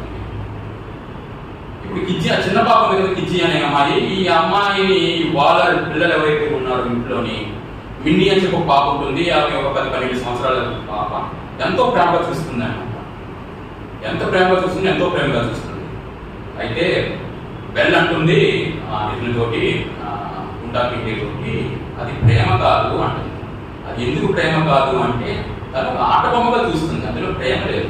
ఒక కుక్క పిల్లలు చూస్తున్నట్టు, ఒక జంతువుని చూస్తున్నట్టు, ఒక ఆట బొమ్మగా తనకి నేను చూస్తుంది, కానీ అందులో ప్రేమ లేదు అంటుంది అనమాట. నిజమే అనిపిస్తుంది. చాలా బాధపడతాడు. ఎందుకంటే సడన్ గా తనకి గొడవ గీదలు ఉన్నప్పుడు ఎవరో వస్తారు, ఇలాగ ఆ పాపకి ఈ పాప ఆడుకోవాలి ఉందంటే చిన్న పాప తీసుకెళ్ళమంటారు. వెళ్తాడు, అక్కడికి వెళ్తాడు, ఈ పాప తీస్తాడు, మళ్ళీ వస్తాడు, మళ్ళీ 2-3 గంటలకు మళ్ళీ తనకి వస్తుంది ఆ పాప ఆడుకోవాలని తీసుకెళ్ళమని. అలాగే ఆ పాపని ఆనందపరచడం కోసం ఇతను తన పితృ ప్రేమను కోల్పోతూ ఉంటాడు అనమాట. అలాగే చాలా మంది పడుతూ ఉంటాడు. కొన్నాళ్ళకి కిజ్జి పెరిగి పెద్దదవుతూ ఉంది. పెరిగి పెద్దదయ్యాక ఆమె మళ్ళీ అక్కడ ఉన్నటువంటి ఒక ఆఫ్రికన్ తోటి ప్రేమలో పడుతుంది. అతనితో ప్రేమలో పడ్డాక అతనికి కొంచెం ఎక్కువ భావజాలం ఉంటుంది అనమాట. అతను కొంతవరకు దీనికి అంటే ఈ ప్రపంచానికి వెలుపల ఉన్న మరో ప్రపంచంలో ఉంటాడు అతను పూర్తిగా కూడా. ఆ ప్రపంచంలోని కొంతమంది నల్లవాళ్ళు ఒక చోట కూర్చొని మాట్లాడుకుని ఖచ్చితంగా ఈ వ్యవస్థలో మార్పు రావాలి, మన హక్కుల కోసం మనం పోరాడాలి అని చెప్పుకుంటూ ఆ మార్పు కోసం ఎదురు చూస్తూ ఉంటారన్నమాట. అందులో ఇతను కూడా ఒక సభ్యుడే. తను అంటూ ఉంటాడు, మనకు వీళ్ళ యాక్ట్లోని రూల్ అనేది ఉంది. ఆ రూల్ ఏంటంటే ఒకవేళ అమెరికన్ పెత్తందారులు ఎవరైతే ఉన్నారో వాళ్ళు డబ్బు ఇచ్చి కదా వాళ్ళని కొనుక్కుంటున్నారు, అదే డబ్బు మనం ఇవ్వగలిగితే ఒకవేళ మనం స్వతంత్రం అయిపోవచ్చు కదా అంటాడు. ఆ డబ్బు సంపాదన కోసం అతను చాలా పాపులాడుతూ ఉంటాడు. ఒకవేళ ఆ డబ్బు ఆయన సంపాదించినట్లయితే తొలిగా తను ప్రేమించినటువంటి కిజ్జిని స్వతంత్రాలను చేయాలనుకుంటాడు. ఉంటేనే స్వతంత్రాలను చేయాలనుకుంటాడు. తన అత్తగారిని స్వతంత్రాలు చేయాలనుకుంటాడు. అందరూ కలిసి ఒక ఫ్యామిలీగా ఉందామని అంటూ ఉంటాడు. అలా ఉందామనుకునే క్రమంలోనే అక్కడ ఇంకా చాలా రూల్స్ ఉంటాయి. అక్కడ చాలా కూడా ఒక నల్ల జాతీయుడు ఏదైనా ప్రాంతానికి ఏదైనా పని మీద వెళ్ళాలనుకుంటే వారు పాస్ అనేది ఒకటి రాసిస్తారు. ఆ పాస్ రాసిస్తే వాళ్ళని ఆఫర్ అనమాట. ఓకే, ఇది యజమాని రాసించిన పాస్ కదా, మీ ప్రాంతం తిరగవచ్చు అని పర్మిషన్ లాంటిది. ఇతను తన విప్లవ కార్యకలాపాల్లో భాగంగానే ఒక పాస్ అవసరం ఉంటుంది. ఆ పాస్ అవసరం ఉంటే అతను ఏమంటాడంటే కిజ్జిఎఫ్ సహాయం అతను తీసుకుంటాడు. ఆవిడ యజమాని సంతకం ఫోర్జరీ చేస్తుంది అనమాట. ఫోర్జరీ చేస్తే ఇతను పాస్ పట్టుకుని బయటకు వెళ్తాడు. అనుకోకుండా ఒక సందర్భంలోని అది తప్పని తేలుతుంది. అవతల వాళ్ళు దొరికిపోతాడు. అవతల వాళ్ళు తీసుకొని చదువుకొడతారు. చెదగొట్టాక తన యజమాని దగ్గర తీసుకెళ్తారు. నేను రాష్ట్రపతి పాస్ అంటాడు. ఎవరు రాసి ఇచ్చేసి ఫోన్ ఎవరు చేశారు, నా ప్రేయసి అంటాడు. అయితే నిన్ను ఏం చేస్తావో తెలియదు, నేను వేరే ప్రాంతానికి పంపించేస్తాం, ఈవిడిని మాత్రం ఇక్కడ నుండి పూర్తిగా వేరే బానిసకి అమ్మేస్తాం. ఇంకా తింటే ఇంకా అతను కూతురు ఇంకా తను వదిలి వెళ్ళిపోతుందంటే ఎంత బాధపడతాడో, కాలా వెళ్ళబడతాడు. యజమాని నీకు 25 సంవత్సరాలు నేను నీ కోసం నా జీవితాన్ని మొత్తం అర్పించాను, నా కూతురు చేసినటువంటి చిన్న తప్పుని తాగలేవా అంటే తాగడం ఉండదు. ఫోజులు చేయడం ఎంత పెద్ద పాపమో తెలియదు. అది నేను నా కమ్యూనిటీ దగ్గర మాట్లాడాల్సి వస్తుంది. ఇప్పుడు అందరూ కూడా అమెరికన్స్ అందరూ ఒక సంఘం ఉంటుంది అన్నమాట. అంటారు ఈ అమ్మాయిని పంపించేయండి కంప్లీట్గా, అమ్మాయిని ఖచ్చితంగా బానిసకి అమ్మేసేటప్పుడు ఇంకా బానిసకి అమ్మేస్తారు. బానిసకి ఆ అమ్మేసిన బానిస ఎవడు, వాడు ఒక చాలా పెద్ద రోగ్ అనమాట. అతని పేరు ఏదో ఉంటుంది, అతను చాలా పెద్ద రోగ్ పట్టుకు అమ్మేస్తాడు. ఎక్కువ తాగడము, ఈ అనైతికంగా వీటితో గడపడము ఇవన్నీ చేస్తూ ఉంటాడు. అతను ఇంకా ఇక్కడతో రెండో ఘట్టం కూడా పూర్తయిపోతుంది.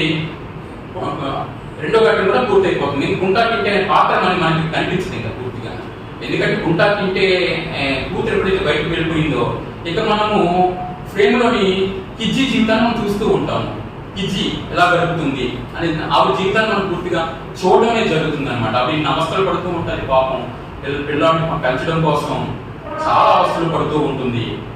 ఆయన పేరు లియే ద్వారా అనమాట. లియే ద్వారా చాలా అసమర్థుడు, ఏవి చేస్తూ ఉండడు. కంప్లీట్గా ఈవెన్ లైంగికంగా బాధించడం కోసం ఇప్పుడు వస్తూ ఉంటాడు. వీళ్ళకి ఒక బిడ్డ పడతాడు. ఆ బిడ్డకి అతడే పేరు పెడతాడు. ఈవిడి సంప్రదాయం ప్రకారంగా పేరు పెడతానంటే వద్దు, ఆ బిడ్డకి పెట్టే పేరే జార్జ్. ఈ జార్జ్ చిన్నప్పటి నుండి ఈ జార్జ్ అనేవాడితో తనకి బాగా చాలా గొప్ప సంబంధం ఏంటంటే తనకి కొడుకుగా అంగీకరించడు, కానీ తన పనులు చేసుకోవడానికి ఒక మర్మం కింద వాడుకుంటూ ఉంటాడు ఈ జార్జ్కి టామ్ లియే అనేటువంటి ఈ అమెరికన్ పెత్తందారు ఎవరైతే ఉన్నారో వీళ్ళందరి మధ్య కొన్ని రోజులు జరిగాక ఒక బంధం అనేది ఏర్పడుతుంది. అంటే ఎందుకంటే ఇతను కోళ్ళు బాగా పెంచుతూ ఉంటాడు. కోళ్ళ పందాలకి పెట్టింది పేరు అనమాట ఈ టామ్ లియే అనే వ్యక్తి ఎవరైతే ఉన్నారో అమెరికన్ పెత్తందారు. ఇతడు చిన్నప్పటి నుండి ఈ కోళ్ళ పెంపకంలోని కోళ్ళ పందాలలోని మెలకువలు ఏదైతే ఉన్నాయో ఈ మెలకువలన్నీ కూడా ఒడిసి పడతాడు జార్జ్. అందుకే అతనికి చికెన్ జార్జ్ అని చెప్పి పేరు పెట్టారు. అంటే ఇతను కోళ్ళ పందాలకు వెళ్తే బీటౌట్ చేసేవాడు ఎవరు లేడనమాట. అయినా సరే ఈ కోళ్ళ పందాల ద్వారా ఎన్నో డబ్బులు సంపాదించినప్పటికీ కూడా అతడు వేసే చిల్లర మాత్రమే ఇతనికి భిక్ష. దానితోనే వీరి కుటుంబాన్ని పోషించుకోవాలి. అంత హీనంగా ఇతను చూస్తాడు. అక్కడ జరిగినటువంటి జార్జ్ కొన్నాళ్ళు అతని దగ్గర పని చేశాక తనకి పెళ్లి చేసుకోవాలనిపిస్తుంది. తను కూడా పెళ్లి చేసుకుంటాడు. పెళ్లి చేసుకున్నాక తనకి ఒక బిడ్డ పుడతాడు. తన బిడ్డకి మళ్ళీ తన యజమాని పేరు పెట్టుకుంటాడు. అలాగే వీళ్ళకి ఆపిన సంప్రదాయాన్ని ఇందులోకి కంప్లీట్ ఇండస్ట్రియల్ చేద్దాం వీళ్ళు ఉండదు అనమాట. ఇంకా వీళ్ళు పుట్టిన పిల్లలు కూడా ఇంకా అమెరికన్స్ పేరు పెట్టుకోవడమే. జార్జ్ అని టామ్ అని, వీడికి పుట్టిన పిల్లడికి టామ్ అని పేరు పెడతాడు. ఈ టామ్ అనే పేరు పిల్లవాడు ఒక మంచి కమ్మరిగా అతను పేరు కలుస్తాడు అన్నమాట. ఇదంతా జరుగుతున్న క్రమంలోని కంప్లీట్ గా ఇదంతా కూడా ఒక్కొక్క ఘట్టం. ఎలక్షన్ రాసినట్టు ఎలా రాశాడంటే కూడా ఇందులో అంటే నేను ఒరిజినల్ వర్షన్ చాలా రోజుల క్రితం చదివాను, పూర్తిగా చదవలేదు. అంటే నేను చాలా రోజులు విన్నాను. ఒక్కొక్క ఘట్టాన్ని చెప్పి ఒక 4-5 చాప్టర్స్ కొత్తగా ఉంటాయి. అందులో ఆ ఘట్టానికి సంబంధించి ఉంటాయి. ఇప్పుడు టామ్ గురించి మాట్లాడుకోవడం ఏం చేశాడు ఘట్టం అన్నమాట. అంతకుముందు ఈ చికెన్ జార్జ్ అనే పాత్ర ఏదైతే ఉందో అది కూడా కంప్లీట్ ఒక ఘట్టం. నేను సూక్ష్మంగా చూసుకుంటే ఏం జరుగుతుందంటే కంప్లీట్ గా టామ్ తరవని వచ్చేసరికి అబ్రహాం లింకన్ రాజకీయ వ్యవస్థలో వస్తున్నటువంటి మార్పులు అతని పేరు బాగా వినిపించడం అనేది మొదలుపడింది. అబ్రహాం లింకన్ మనకి ఆయన వస్తాడు. ఆయన మరణించేటప్పటికే ఏం జరుగుతుందంటే బానిస వ్యవస్థని కంప్లీట్ గా ఆయన నిర్మూలించాలని చూస్తాడు. ఇక్కడ ఈ చికెన్ జార్జ్ అనే పాత్ర చూశారు కదండి. చికెన్ జార్జ్ అనే పాత్ర ఈ కోళ్ళ పందాలలోని చాలా హైలైట్ గా చాలా గొప్ప స్థాయికి వెళ్ళే క్రమంలోని ఇతనికి తోడ్పాటించిన యజమాని ఎవరైతే ఉన్నారో ఇంకా డబ్బులు సంపాదించాలని కోరుతూ మొత్తం పెట్టుబడి పెడతాడు. అందులో మొత్తం లాస్ అయిపోతాడు. లాస్ అయిపోయిన తర్వాత సొంత కొడికే మనకు తెలిసిన సొంత కొడికే ఒక రకంగా పాస్ అయిపోయి ఏం చేస్తాడంటే, నేను ఈ మొత్తం అమ్మేయాలనుకుంటున్నాను కంప్లీట్గా, ప్రాపర్టీ మొత్తం ఉంటుంది కూడా, ఇంకా నువ్వు జార్జ్ నా దగ్గర ఉండద్దు, నిన్ను నేను వేరే చోట అమ్మేస్తున్నాను అంటాడు. ఇతను సార్ ఇది మనం ఎన్నాళ్ళు కలిపి జర్నీ చేస్తాం, ఇది ఏదో ఈ రోజు ఆర్థిక ఇబ్బందులు వచ్చి నన్ను వదిలేసుకుంటారా, నేను మీతో పాటు ఉన్నాను, మీతో పాటు చేస్తాను అంటాడు. అయ్యే పని కాదు అక్కడ, మరి ఎలాగా? అప్పుడు వీళ్ళిద్దరికి మధ్య ఒక ఒప్పందం జరుగుతుంది. ఎన్నాళ్ళు మనకున్న బంధాన్ని బేస్ చేసుకొని ఒక ఒప్పందం క్రియేట్ చేసుకున్నాం. అది ఏంటంటే, నువ్వు ఎవరైతే బయటకు వెళ్తున్నావో బయటికి, ఓకే యజమాని అమ్మేస్తున్నాను కదా, యజమాని దగ్గర 5 సంవత్సరాలు పనిచేయి, తర్వాత రిటర్న్ చేసేటప్పుడు 5 సంవత్సరాల తర్వాత నేను ముందుగానే నేను నీ పేరిట లెటర్ రాసి పెట్టాను. లెటర్ రాసి పెట్టాలని నేను సర్వ స్వతంత్రం చేస్తున్నాను. ఆ లెటర్ ఏం చెప్తుందంటే, నువ్వు సర్వ స్వతంత్రుడివి, ఇంకా నువ్వు బానిస కాదు అని చెప్పే లెటర్ నా దగ్గర ఉంటుంది. నువ్వు 5 సంవత్సరాల ముందు పని చేసుకోవాలి అనుకుంటా. ఇంకో అగ్రిమెంట్ ఏంటంటే, నీ యొక్క ఫ్యామిలీ ఏదైతే ఉందో, ఫ్యామిలీ మొత్తాన్ని కొనుక్కునే విధంగా ఎవరైనా ఒక వ్యక్తి ఉంటే, పెద్దందారు ఎవరైనా ఉంటే, అతనికి ఫ్యామిలీ మొత్తం అప్పగిస్తాను.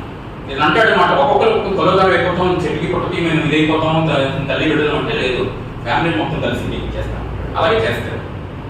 అలాగే చేసిన తర్వాత ఇంకా ఇతను చికెన్ జార్జ్ బాగా అక్కడ ఇదైపోతుంది, తను వెళ్ళిపోతాడు. 5 సంవత్సరాలు పూర్తయిపోయి తిరిగి వచ్చేసరికి రాజకీయపరమైన మార్పులు చాలా వస్తాయి.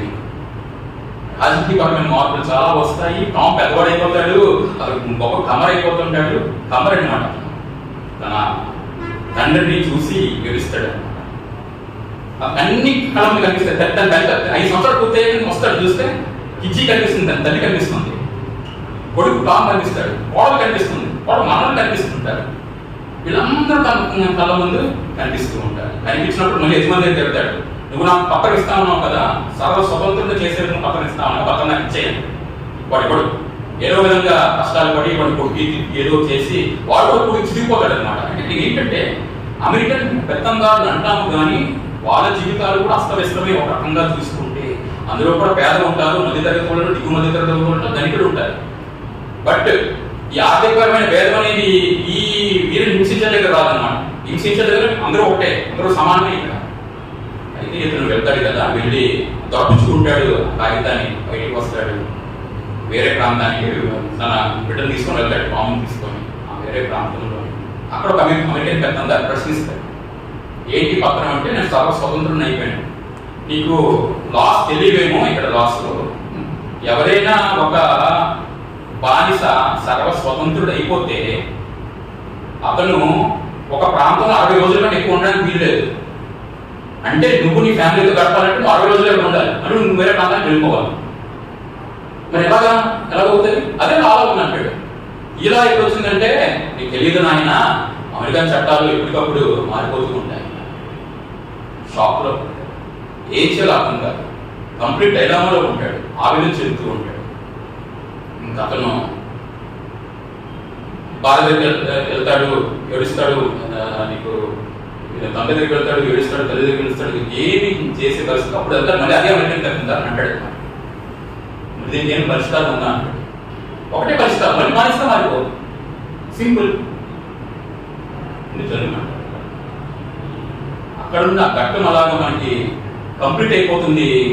అక్కడ నుండి సహవాసి ట్రాన్స్లేషన్ ఎలా ఉంటుంది అంటే, కంప్లీట్ గా జరగబోయే ఎలక్స్ హైలీ దగ్గరికి వెళ్ళిపోతాడు. కంప్లీట్ గా అక్కడ నుండి ఈ టామ్ కూతురు ఉంటుంది, కూతురు పుడుతుంది టామ్కి, దానికి మళ్ళీ ఇంకో కూతురు పుడుతుంది, జనరేషన్స్ గ్యాప్ వచ్చేస్తుంది. ఆ కూతురు బిడ్డ ఎవరైతే ఉన్నారో తనే ఎలక్స్ హైలీ. అలాగే తను 7 తరాలు వెనక్కి వెళ్ళి చూస్తాడు. 7 తరాలు వెనక్కి వెళ్ళి చూసుకుంటే ఒకనొక సందర్భంలో తనకి తన తల్లి ద్వారా, అంటే ఎలక్స్ హైలీ తల్లి ఎవరైతే ఉన్నారో తల్లి ద్వారా సంప్రదించినటువంటి ఈ లీనియర్స్ ఏదైతే ఉంది, లీనియర్స్, ఆ లీనియర్స్ పెట్టి తను ఒకనొక సందర్భంలో తను గాంబియా వెళ్తాడు. అక్కడ కొంత పరిశోధన చేస్తూ ఉంటాడు, చాలా కళాకారులు కలుస్తూ ఉంటాడు, పాటలు పాడే వాళ్ళని కలుస్తూ ఉంటాడు, ఎన్నో గ్రంథాలు చదువుతూ ఉంటాడు. అంటే తన గుంటాకి యొక్క మాతృభాష ఏదైతే ఉందో ఆ మాతృభాష మీద పెంచుకోవడం ప్రారంభిస్తూ ఉంటాడు. ఇవన్నీ చేసి ఈ లీనియర్స్ ఏదైతే ఉందో, ఇది కంప్లీట్ ఇదేదైతే ఉందో, ఈ పరంపర ఏదైతే ఉందో, ఆ పరంపర మీద ఒక్కొక్క ప్రాజెక్ట్ రెడీ చేస్తాడు. ఇదంతా రెడీ చేసి తను ఈ యొక్క పుస్తకం రాస్తాడు. అది రూట్స్ అంటే వేల్డ్ అనమాట. దాన్ని ఈరోజు సహవాసి గారు తెలుగులో ట్రాన్స్లేట్ చేయడం జరిగింది. ఇది ఒక రకంగా ఇది నాకు చాలా పెద్ద సాహసం, ఎందుకంటే నాకు అనుభవం లేదు, దీని మీద ఇంత పెద్ద సబ్జెక్ట్ డీల్ చేయాలో లేదో నాకు తెలియదు. ఇది తప్పులు కూడా చాలా మాట్లాడుతుండొచ్చు, ఎందుకంటే మేడం గారిని చూస్తే నాకు భయం వేస్తుంది. ఎందుకంటే జస్ట్ వెరీ తెలుసు ఆల్రెడీ వచ్చేమో కానీ ఏమో అందుగా చెప్తే తప్పులు ఏమో క్షమించండి. ఎందుకంటే ఒక కథను చెప్పే క్రమంలోని మనము ఏ దారిని వెళ్తాం, ఏ విధంగా వెళ్తాం మనకు తెలియదు. కథలో లీనమైపోతూ ఉంటాము. The essence of the product అనేది జనాలు చేరుతుందో లేదో మనకు తెలియదు. బట్ ఏంటంటే నిజంగానే నా మనసుని టచ్ చేసినటువంటి సబ్జెక్ట్ ఇది. కొన్ని విషయాలు అంటే కొన్ని ఘట్టాల దగ్గర అయితే మనకి ఏడుపు వచ్చేస్తూ ఉంటుంది, అంటే నీళ్ళు పారుతూ ఉంటాయి. అంటే బిడ్డలు కోల్పోతున్న క్రమంలోని ఒక పాపని ఒక పిల్లల భావిస్తుంటాను, ఒక పెత్తందారి వ్యవస్థ, ఒక పెట్టుబడిదారి వ్యవస్థ, అంటే ఒక అమెరికన్ సిటిజన్ ఆ రోజు ఈ రోజు మనం అనుకుంటూ ఉంటాం అమెరికన్ ఇట్స్ గొప్పగా డెవలప్ అయిన కంట్రీ అని అనుకుంటూ ఉంటాం. ఇది అలెక్స్ క్యారీ అంటాడు, మొదటి గర్భంలో నాకు అంటూ ఉంటాడు అనమాట. ఏంటంటే అమెరికన్లు అనుకుంటూ ఉంటారు మేమే కనిపెట్టాము, మేమే నాగరికులు మనం అనుకుంటూ ఉంటారు, మేమే అన్ని చేసామని అనుకుంటూ ఉంటారు, మా విజేతల చరిత్రను అంటూ ఉంటారు, కానీ రాతి పనిముట్లను అంతకు 1000 సంవత్సరాల క్రితమే కనిపెట్టిన ఘనత మీకు ఆఫ్రికాలో ఉంది, దీనికేమి అంటారు అంటాడు అలెక్స్ క్యారీ. ముందు మాట మనం చూసుకుంటే ఇది మనకు చాలా రకాల మనకి అంశాలు గుర్తు తెస్తూ ఉంటుంది అన్నమాట. ఇది గుర్తు తెస్తూ ఉంటుందంటే భారతీయ సంప్రదాయ వ్యవస్థ ఏదైతే ఉందో, లేకపోతే భారతీయ చరిత్ర ఏదైతే ఉందో ఒకసారి దాన్ని ట్యాలీ చేసుకొని చూసుకుంటూ ఉంటాం. అనేక అంశాలు మనకి గుర్తుకొస్తూ ఉంటాయి. ఎందుకంటే అక్కడ బానిసత్వం అనేది ఇక్కడ బ్రిటిషార్టీ అనేది కొన్ని వందల సంవత్సరాల బట్టి భారతీయ సంప్రదాయంలో ఉంది, ఈ యొక్క వ్యవస్థలో ఉంది. కాళీపట్నం రామారావు గారి యజ్ఞం చూసుకున్నా, అల్లం రాజయ్య గారి రచనలు చూసుకున్నా, మీకు చూసుకున్నా బ్రిటిషార్టీ గురించి మీకు ఉంటుంది. అంతేకాకుండా చెప్పుకోవాలనుకుంటే దీన్ని ట్యాలీ చేసే రచన కూడా నాకు ఒకటి లభించింది. ఏంటంటే ఇప్పుడు ఈ తరంలో లేని ఎవరు అనుకుంటున్నారండి. కంప్లీట్గా మీకు చూసుకుంటే మీకు 2 సంవత్సరాల క్రితము కంబోడియా అనే ఒక ప్రదేశంలో ఇక్కడ నుండి కొంతమంది కాల్ సెంటర్ ఉద్యోగుల్ని రిక్రూట్ చేసుకోండి. కంబోడియా అనే దేశంలో ఇక్కడ నుండి కొంతమంది కాల్ సెంటర్ ఉద్యోగుల్ని రిక్రూట్ చేసుకొని తీసుకెళ్ళి వాళ్ళని ఒక అదాల భవనాలు బంధించేసి కంప్లీట్గా కూడాను భారతదేశాన్ని ఫ్రాడ్ కాల్స్ చేయమనేవారట కంప్లీట్గా కూడాను. అది జరిగింది, 2 సంవత్సరాల క్రితమే జరిగింది. వాళ్ళు తిండి లేవు, తిప్పలు లేవు, వాళ్ళు అక్కడే బానిసలో పడి ఉన్నారు. వాళ్ళు పాస్పోర్ట్స్ ఏమీ తెలియదు, వాళ్ళు వీసాలు ఏమి జరిగింది తెలియదు. అదొక ఘటన నాకు గుర్తుకొచ్చింది. భారత విదేశాంగ శాఖకు ఎన్నో అప్లికేషన్లు పెడితే కానీ ప్రాబ్లం రిజాల్వ్ అవ్వలేదు. చూసుకుంటే అదొక ఘటన గుర్తుకొచ్చింది. సౌదీ అరేబియా జరుగుతూ ఉంటుంది. సౌదీ అరేబియా ప్రాంతానికి నజీబ్ మొహమ్మద్ అనే ఒక వ్యక్తి కొన్ని సంవత్సరాల క్రితం వెళ్ళినప్పుడు అతన్ని అక్కడ బంధించి పూర్తిగా కూడాను సుదూరమైన ప్రాంతానికి తీసుకెళ్లి గొర్రెల కాపరిగా మార్చి 12 సంవత్సరాలు తను టార్చర్ పెట్టారు. అదే బ్లెస్సీ అనే పొరపాటు మలయాళంలోని ఆడు జీవితం అనే సినిమా తీశారు. దాని పేరు the black the goat life. So మనకి ఎన్నో రకాలుగా మనం అన్వయించుకోవచ్చు దీనిని మన కల్చర్కి, లేకపోతే మన ఆర్థిక వ్యవస్థకి, మన దేశ వ్యవస్థకి ఇప్పుడు జరుగుతూ ఉన్నదానికి ఇదంతా కూడా.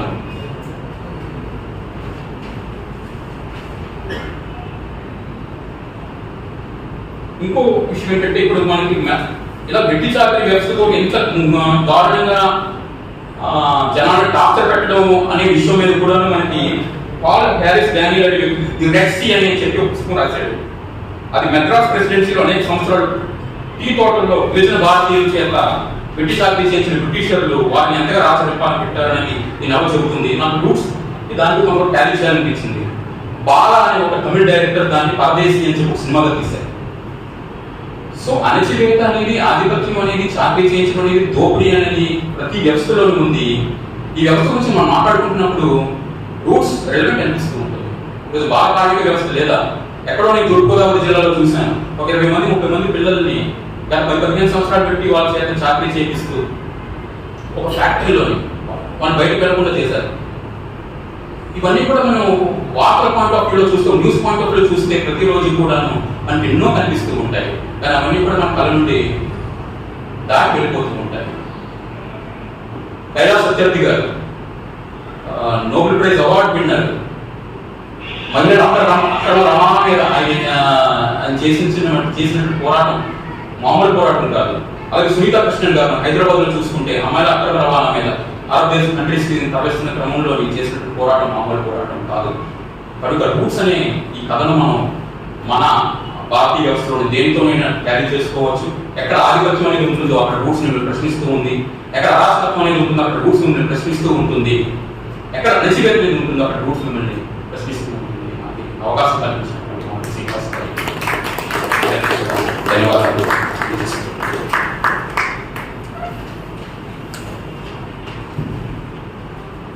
బాబు గారు చాలా సుదీర్ఘంగా 650 పేజీల పుస్తకం. అయితే ముందుగా నేను కృతజ్ఞతలు చెప్పుకోవచ్చు ఆడియన్స్ చాలా ఆసక్తిగా ఉన్నారు, చాలా చక్కగా చేశారు. అయితే 7 తరాలు అంటే మనం ఆలోచిస్తే ఎలా ఉంటుంది? మన తాతగారి గురించి తెలియచ్చు, ఆ తాత తండ్రి ఎవరు, ఆ తండ్రి ఎవరు, అలా మనం కూడా 7 తరాలు వెనక్కి వెళ్ళిపోయాం అనుకోండి. ఏమవుతుంది? ఆది మానవుడు పురాణం తీసుకున్నా లేకపోతే బైబిల్ ప్రకారమైనా మనుషులందరూ ఒకటే.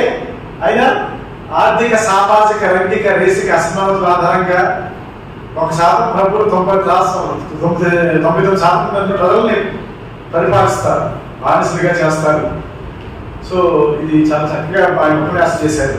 అయితే ఇప్పుడు కాంటెంపరీ సాహిత్యం చేసుకుంటే మనకి ఇప్పుడు కాళమాసం యజ్ఞం నవలో కూడా వెట్టి చాకరి, ఆ వెట్టి చాకరి భరించలేకే కొడుకుని నరికేస్తారు.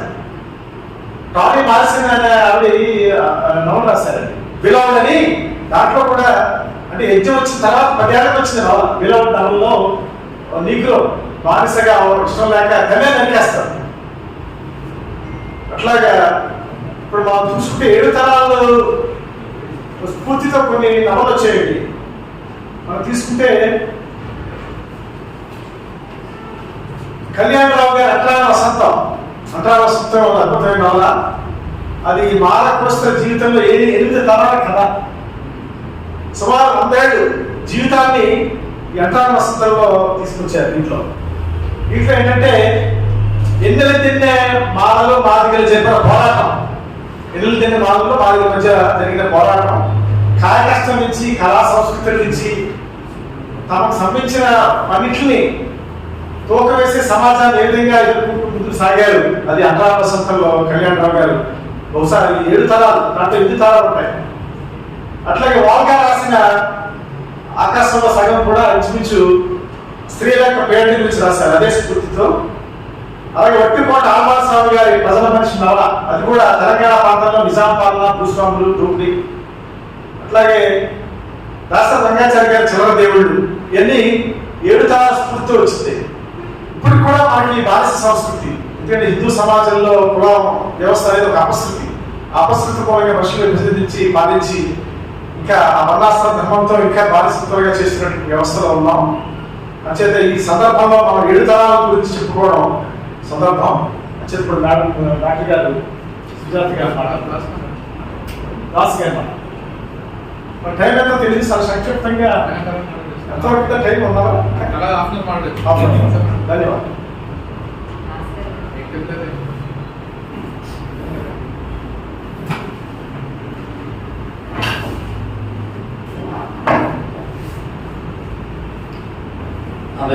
అందరికీ గుడ్ ఈవినింగ్.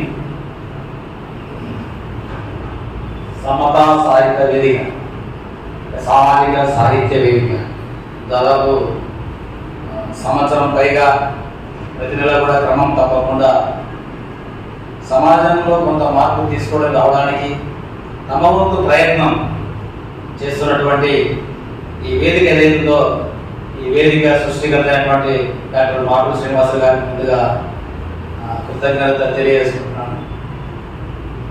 ఈరోజు టాపిక్ ఏదైతే ఉందో 7 తరాలు, అంటే సమాజంలో అంత భయంకరంగా అణిచివేత, బానిసల్ని తీసుకెళ్లిన విధానము నిజంగా జరిగిందా, అటువంటి ఈ తరంకి నమ్మశక్యంగాటువంటి ఆలోచనలు ఇప్పుడు ఈ సమాజం ఉంది.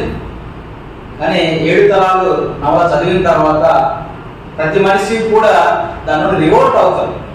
అంటే ఒక చైతన్యవంతమైనటువంటి పాత్ర నిర్వహించడానికి, ఒక ఆలోచనని రావడానికి 7 తరాల బుక్ అనేది ఉపయోగపడుతుంది. ఎందుకంటే దాదాపు 30 సంవత్సరాల క్రితం ఇది చదివాను. అంటే చదివినప్పుడు మనం భావోద్వేగానికి గురవుతాం. ఎందుకంటే మనం కూడా ఆధునిక బానిసత్వం సంగతి మనకు తెలియదు కాబట్టి సో మనకు అప్లికేబుల్ చేసుకుంటాం.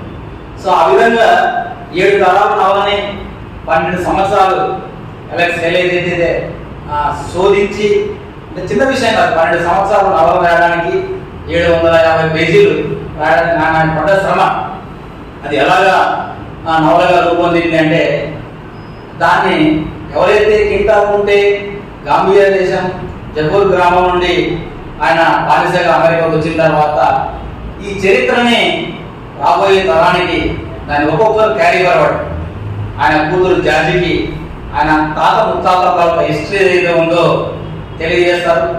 అలాగే ఆమె కూతురు తాలూకా హిస్టరీ ఇలాగా అంటే 7 తరాలకు దీన్ని కథలాగా చెప్పడానికి ఒక ప్రయత్నం. అంటే ఆ ప్రయత్నంలో వచ్చేటువంటి చివరి వ్యక్తి 7వ తరం వ్యక్తి ఎలెక్స్ హేలీ. సో ఆ విధంగా 7 తరాల బుక్ అనేది ఈ మన పోయినాడు బాబు అని చెప్పారు. అంటే విజేతలే చరిత్ర రాస్తారు, కానీ ఇది ఈ బుక్ అనేది పరాజితం అటువంటి రాసిన బుక్. ఇది న్యూయార్క్ టైమ్స్ అనేది 46 వీక్స్ టాప్ లో ఈ బుక్ అనేది రికార్డు పొందింది. ఫస్ట్ ప్లేస్ లో 22 వారాలుగా కొనసాగింది. అంటే అంత తాలూకా ఇది అన్ని భాషల్లో 37 భాషల్లోకి అనువాదం పొందింది. అంటే ఇది అందరికి కూడా ఒక గ్రంథం లాంటిది. అంటే ఎగ్జాంపుల్ చెప్పుకోవాలంటే మన దేశంలో కూడా ఇప్పటికీ బానిస వ్యవస్థ కొనసాగుతుంది. ఈ బానిస వ్యవస్థ ఎలా కొనసాగుతుంది అంటే ఆధునికంగా కొనసాగుతుంది. అంటే వ్యక్తులు ఎవరైతే ఉన్నారో తమ బానిసలో మన సంగతి కూడా తెలియకుండానే బానిసగా జీవిస్తున్నటువంటి ఇది ఇండియాలో జరుగుతున్నటువంటి వ్యవస్థ అనేది అర్థం చేసుకోవాలి. ఆ అర్థం చేసుకునే క్రమంలో మన ఇండియాకి సంబంధించి అయితే అంబేద్కర్ హిస్టరీ అవ్వచ్చు, ఆయన తాలూకా జీవిత చరిత్రను చదువుకున్నప్పుడు మన సమాజాన్ని ఎలా మారుతారో అటువంటి మనం చూడవచ్చు. కాబట్టి సంఖ్యలో వేసుకున్నటువంటి నల్లజాతి ప్రజలు చేసిన పోరాటము చిన్న అంశం కాదు ఇది. అంటే దాదాపు 16వ శతాబ్దం నుండి 18వ శతాబ్దం వరకు అంటే దాదాపు 10 లక్షల మంది పైగా బానిసలు చేరవేయబడ్డ తర్వాత ఆ బానిస సంఖ్యల నుండి ఎలా విముక్తి చెందారనేటువంటి మొత్తం సారాంశాన్ని ఈ బుక్ లో ఉంటుంది. కాబట్టి 7 తరాల తాలూకా నవల, దీని తాలూకా హిస్టరీ అనేది ప్రతి ఒక్కరు కూడా చదవాలి. ఆ విధంగా నల్ల జాతులు ఎవరైతే ఉన్నారో వాళ్ళు అమెరికా ఉన్నటువంటి ప్రతి వ్యక్తి కూడా ఒక బుక్ కొనడం, ఒక మనం ఏదైతే గ్రంథం బైబుల్ అయితే బైబుల్, ఖురాన్ అయితే ఖురాన్ లాగా వాళ్ళ ఇంట్లో ఉంచుకోవడం, చదువు రాని వాళ్ళు ఎవరైతే చదువుకున్న పిల్లలు ఉన్నారో వాళ్ళ చేతి చదివించుకొని ఆ విధంగా ఈ బుక్ అంత ప్రియారిటీ అనేది ఇవ్వడం జరిగింది. దానికి అనుగుణంగానే వచ్చేటువంటి నల్లజాతి ఒబామా అవచ్చు అక్కడ అధ్యక్షుడిగా అయ్యారు. అంటే మనం అమెరికా గురించి చాలా గ్రేట్ గా చెప్పుకుంటాం. డెమోక్రసీ చాలా అంటే సిల్వర్ పవర్ గా దాన్ని ఉన్నత స్థాయిలో మనం కీర్తించేటువంటి సమాజంలో మనం ఉన్నాం. కానీ అమెరికా నాడు నేడు కూడా తమ తాలూకా క్యారెక్టర్ అనేది మారుతూ వస్తుంది. మీరు ఇప్పుడుగా చూసుకోవచ్చు. అది ఎనుజులో నాదే అర్ధరాత్రి వెళ్తారు వైఫండ్ హస్బెండ్ ని తీసుకెళ్ళి నెక్స్ట్ క్యూబా మారే. అంటే ఏం జరుగుతుంది? నాడు బానిసల్ని సంఖ్యలు వేసుకుని తీసుకెళ్ళినటువంటి అమెరికా ఈరోజు ఆధునిక ప్రపంచంలో ఏ విధంగా కొనసాగుతుంది అంటే ఒక రకంగా చూడాలంటే ఇది సమాజాన్ని ముందుకు తీసుకెళ్ళడానికి ఇలాంటి నవలలు సమాజానికి ఉపయోగపడతాయి. సో ఆ విధంగా మనం దీన్ని గ్రాస్ రూట్ లెవెల్లో అంటే హిస్టరీ అనేది ముఖ్యమండి. ఎందుకంటే చాలా మంది మేము పడ్డ బాధలు మా పిల్లలు పడకూడదు కాబట్టి మన చరిత్ర మన పిల్లలకి చెప్పాం. అంటే ఇదే మెయిన్ ప్రాబ్లం సమాజంలో ఈ విధంగా రావడానికి. ఎందుకంటే చరిత్ర తెలుస్తేనే కదా ఫ్యూచర్లో ప్రజెంట్ పాస్ట్ తెలుస్తేనే కదా. కాబట్టి రాబోయే తరాల వాళ్ళకి అంటే గ్రాస్ రూట్ లెవెల్ మనం గ్రామాలు అవ్వచ్చు, స్కూల్స్ అవ్వచ్చు, ఇలాంటి చిన్న చిన్న స్టడీ సర్కిల్స్ లాంటివి మనం పెట్టగలిగితే చరిత్ర, ఈ దేశ చరిత్ర ఏంటి, ఈ దేశంలో ఉన్నటువంటి సమాజం ఒక 300-400 సంవత్సరాలు వెనక్కి వెళ్తే ఏ విధంగా ఉంది అటువంటి ఆలోచన వచ్చినప్పుడు అక్కడ ఏదైతే మార్పు వచ్చిందో ఆ మార్పు ఇండియాలో రావడానికి ఉపయోగపడుతుందని తెలియజేస్తూ ముగిస్తున్నాం. భాస్కర్ చాలా క్లుప్తంగా చక్కగా చెప్పారు.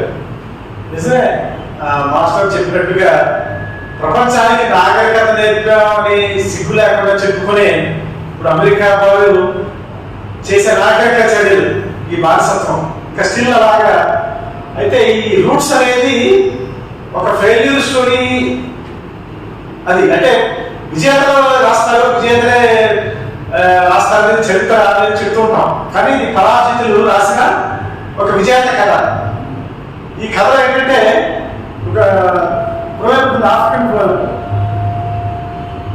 until the tigers have the historians, histories of the hunt will always glorify the hunter.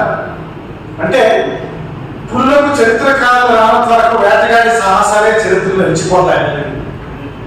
అంచేత మనం చరిత్ర రాయాలి. పరాజితులు, పీడింపబడేవారు, దోపిడీ గురయ్యేవారు, ఆర్థిక సామాజిక రంగిక రేసిక అసమానతలు గురయ్యేవారు వాళ్ళ చరిత్ర వాళ్ళే రాసుకోవాలి, వాళ్ళ కథ వాళ్ళే చెప్పుకోవాలి. ఆ నేపథ్యంలో మనం ఇప్పుడు ఈ 7 తరాల పుస్తకం చదువుతున్నాం. సుజాత గారి ఉపన్యాసం.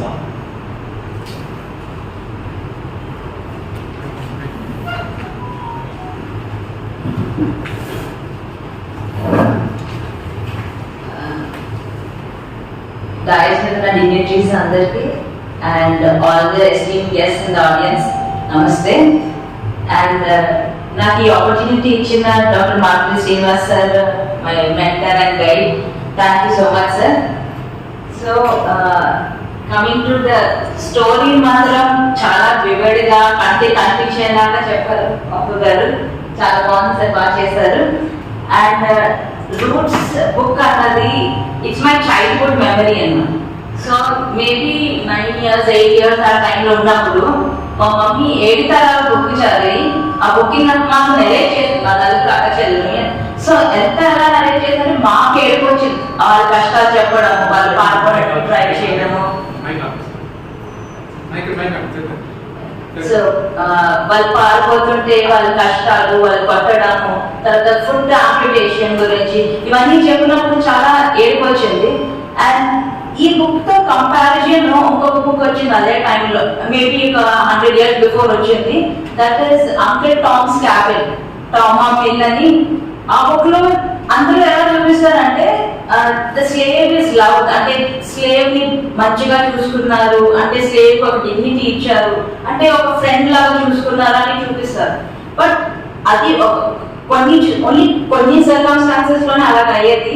మోస్ట్ కామన్లీ ఎప్పుడు ఏది జరిగేది అంటే రూట్స్ లో కరెక్ట్ పిక్చర్ ఇస్తారు మనకి ఎలాగ అయ్యింది, వాళ్ళ హిస్టరీ ఏంటి అన్నది. సో హౌ రూట్స్ బుక్ ఎందుకు రాశారు అలెక్స్ హెలీ గారు అంటే, సో ఇప్పుడే దాస్ గారు చెప్పారు మనకి, మన గతం మనం పిల్లలకి చెప్పమని చెప్పేసి. మాకు ఇప్పటికీ మా డాడీ ఆయన గతం వినిపిస్తూనే ఉంటారు. అండ్ అది చాలా ఇంపార్టెంట్. ఈ స్టోరీ ఆఫ్ కుంటా కింటే, అంటే కుంటా కింటే అని మెన్షన్ కూడా చేయరు చాలా మటుకి, పేరు కూడా తెలియని ఛానల్ బట్టి ది ఆఫ్రికన్ అనే మెన్షన్ ఉంటుంది. సో కుంటా కింటేకి when he comes to America, so ఆయన కథ పోకూడదని చెప్పి ఆయన నెక్స్ట్ జనరేషన్ కి కథగా చెప్పారు ఆయన స్టోరీ. ఎలాగ ఆయన స్వేచ్ఛగా బ్రతకారో, తర్వాత ఎలాగ బానిసగా వచ్చారో ఇంతవరకు ఆయన స్టోరీ చెప్పారు. సో వాళ్ళ కూతురు ఆవిడ స్టోరీని వాళ్ళ ఫాదర్ స్టోరీతో కలిపి చెప్పుకు ఈ 7 తరాల వరకు ఆ కథ నడుస్తూనే ఉంది. సో అలెక్స్ హెలీ ఆ స్టోరీ విన్నప్పుడు ఈ స్టోరీ ఏంటి, ఈ ఆఫ్రికన్ ఎవరు ఆ ఫ్రీ ఆఫ్రికన్ అన్న థాట్స్ అన్ని ఆయన స్టిమ్యులేట్ చేసి ఈయనెవరో నేను తెలుసుకోవాలి అన్న క్యూరియాసిటీ తోటి ఆయన రీసెర్చ్ మొదలు పెట్టారు. అంటే రీసెర్చ్ ఎలా జరిగిందంటే 10 years రీసెర్చ్ అండ్ 3 continents, అంటే 3 ఖండాలు ట్రావెల్ చేసి 5 lakhs మైల్ 5 లక్షల మైళ్ళు ట్రావెల్ చేసి చాలా మందితో మాట్లాడి 10 years తర్వాత ఈ బుక్ వచ్చింది. సో ఈ బుక్ లో కూడా కాంట్రవర్సీస్ ఉన్నాయి, లైక్ ప్లేజరైజ్ చేశారు, ఇది కరెక్ట్ హిస్టరీ కాదు, ఆయన సొంత హిస్టరీ కాదు, మధ్యలో కొంతమంది బుక్స్ కాపీ చేశారు అని చాలా మంది ఒక 2 లా సూట్స్ ఫైల్ చేశారు ఈ బుక్ కి అగేన్స్ట్ గానే.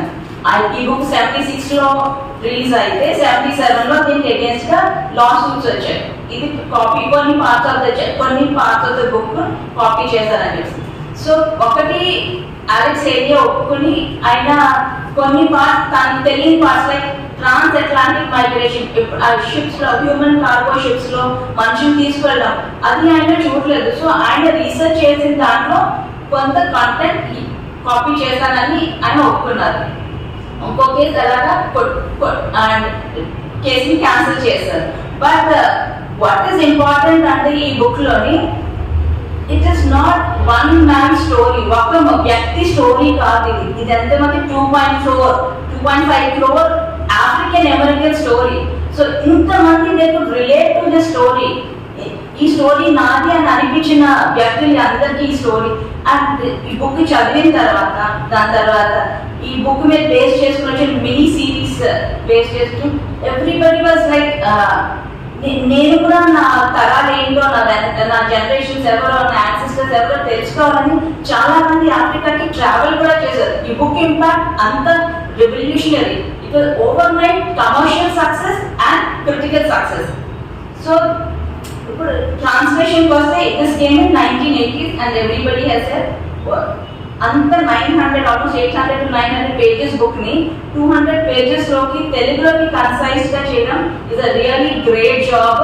అండ్ ఆ ఎసెన్స్ పోకుండా చాలా మంది ట్రాన్స్లేషన్స్ మనం చూస్తాం, పెద్ద పెద్ద బుక్స్ ట్రాన్స్లేట్ చేసినప్పుడు వర్డ్ టు వర్డ్ ట్రాన్స్లేట్ చేస్తారు.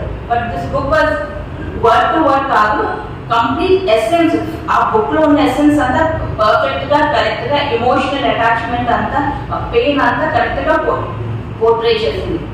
So one thing that you can ఈ బుక్ గురించి మనం చెప్పగలం ఏంటంటే లైక్ బాపుగా చెప్పారు the first half of the book అంతా కుంతా కింటే నుంచి ఎవ్రీ 100 pages కి జనరేషన్ మారుతూ ఉంటుంది in the English version.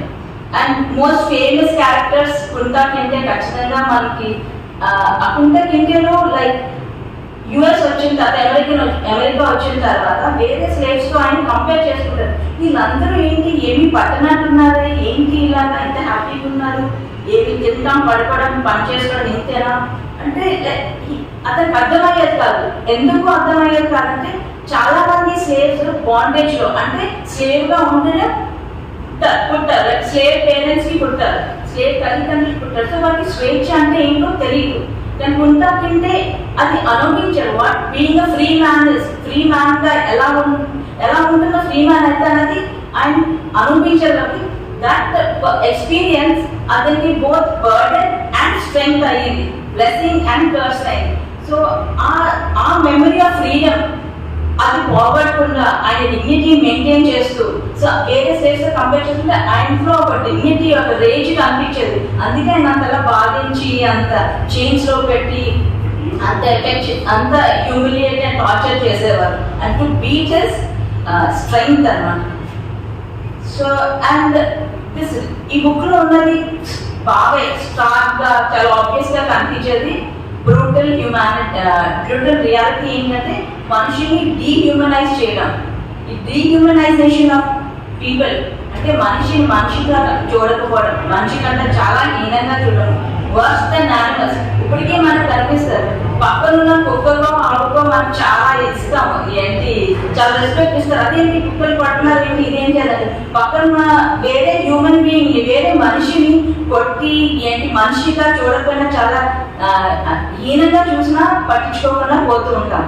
So అంత డీహ్యూమనైజేషన్ లో లెవెల్స్ ఎంత తక్కువ ఉంటుందో అంత లోవెస్ట్ పార్ట్ లోకి వెళ్తుంది ఇది slavery and this treatment of human and human cargo ships పక్కన ఆ షిప్స్ లో వెళ్తున్నప్పుడు చిన్న చిన్న కేజెస్ లో కడతారు. ఆ కేజెస్ లో ఒకదాన్ని కాబట్టి అరల వారిగా సూట్ కేసు ఎలా పెడతాం మన అరల వారిగా కార్గోస్ లో అలా అరల వారిగా పెట్టి అండ్ అందులో ఇంకా అక్కడే తిండి అక్కడే అన్ని అండ్ పక్కన మనిషి చచ్చిపోయినా అది మళ్ళీ తెల్లవారు వచ్చి చూసి ఒక 10 రోజులకు 20 రోజులకు ఎప్పుడు వచ్చి చూసినంత వరకు ఆ పక్క మనిషి అలాగే చనిపోయిన మనిషి పక్కే ఉంటారు. Can you imagine? అసలు అది మన థాట్కే అసలు you cannot imagine such a situation. And ఒక నెలకు ఒకసారి ఈ ట్రావెల్, ఈ ఓషన్, అట్లాంటిక్ ఓషన్ మీద ట్రావెల్ 4 months ట్రావెల్ పడుతుంది. వెదర్స్ అన్ని బాగుంటాయి. సో ఇంత హైట్ ఆఫ్ డీహ్యూమనైజేషన్ ఈ బుక్ లో కనిపిస్తుంది. అందుకే అందరూ ఏంటి రిలేట్ టు దట్, ఆ పెయిన్ ఆ సఫరింగ్ చాలా బాగా మనకి అటాచ్ అవుతున్నాం, రిలేట్ చేయగలం. ఎస్పెషలీ ద ఒప్రెస్డ్ కమ్యూనిటీస్ ఈ బుక్ చదవాలి, ఎందుకంటే they can relate to all this suffering. And ఇంకోటి like talking about lost identity. చాలా మంది like Kunta Kinte had his identity, free man గా ఐడెంటిటీ ఉండేది. ఆ ఐడెంటిటీ చాలా మంది కోల్పోయారు. They did not know. అసలు పేరు వరకు they did not keep there, వాళ్ళ పేరు వాళ్ళు ఉంచుకోలేరు. మీకు చెప్పారు కదా సార్, కుంటా కింటే వరకే ఆయన కింటే పేరు. దాని తర్వాత ఏ తెల్లదొర కొనుక్కుంటే ఆయన ఇంటి పేరు ఈ వీలు పెట్టుకోవాలి. సో చాలా మందికి ఇప్పటికీ వాళ్ళకి కష్టం పేరు ఏంటో తెలుసుకోవడానికి, వాళ్ళ ఆఫ్రికన్ లైనేజ్ ఏంటో తెలుసుకోవడానికి, వాళ్ళ ఇంటి పేరు ఏంటో తెలుసుకోవడానికి వాళ్ళ పేరు వాళ్ళు పెట్టుకున్నారు. వాళ్ళ మాస్టర్ పేరు బట్టి వాళ్ళు కొనసాగిస్తారు. Identity was last in this people. And freedom అన్నది వాళ్ళకి ఏంటో కూడా తెలిసేది కదా. వచ్చిన తర్వాత కూడా ఈ బుక్ కి ఫాలోయింగ్ ఒక బుక్ రాస్తారు ఎవరు, అలెక్స్ హెలీ గారు. That is called as Queen. ఇదేమో మెటర్నల్ లైనేజ్, ఇది అంటే మదర్ సైడ్ స్టోరీ చెప్తారు రూట్స్ బుక్. ఇదేమో ఫాదర్ సైడ్ స్టోరీ చెప్తారు. అలెక్స్ హెలీ బుక్ క్వీన్ అన్నది. సో ఈ బుక్ లో సో వీళ్ళందరూ they trying to find where are we from, వాళ్ళ పేరు ఏంటి, వాళ్ళ ఐడెంటిటీ ఏంటి. సో ఇవన్నీ this book is talks about not operation identity కోసం, ఐడెంటిటీ క్రైసిస్ ఎక్కడికి వెళ్ళాలి ఏంటి అని. సో ఇలాంటి సిచ్యుయేషన్ లో లైక్ చాలా మెంటల్ బ్రేక్. ఈ కాలంలో మనం మెంటల్ హెల్త్ గురించి వింటూ ఉంటాం. అండ్ చిన్న చిన్న విషయాలకి లైక్ ఐఎమ్ ట్రామటైజ్డ్, అంటే ట్రామా అన్న వర్డ్ చాలా ఈజీగా వాడుతుంది. ఐఎమ్ ట్రామటైజ్డ్, నాకు చాలా స్ట్రెస్ ఉంది, ఇది ఉంది అది ఉంది అంటారు. సో ఇమాజిన్ స్లేవ్ గా బ్రతుకు, బానిసగా బ్రతుకు, ఇంత మెంటల్ హెల్త్ ఎంత లో లెవెల్లో ఉంటుంది. అయినా ఎందుకు నా లైఫ్ అని లైఫ్ తీసుకునేవారు కాదు వాలంటరీగా. అవి చాలా తక్కువ ఇన్సిడెంట్స్. హ్యూమన్ రెసిలియన్స్ అంటే హ్యూమన్ స్ట్రెంగ్త్ ఎంత స్ట్రాంగ్ అంటే, హోప్ ఎంత స్ట్రాంగ్ అంటే, ఈవెన్ ఇంత డెస్పరేట్ డార్క్ సిచ్యుయేషన్స్ లో కూడా లవ్, లైక్ హౌ కుంటా కింటే he found love with Bell, his cook, master cook. And they found strength in the family, create చేయాలి, లైన్ కంటిన్యూ చేయాలి.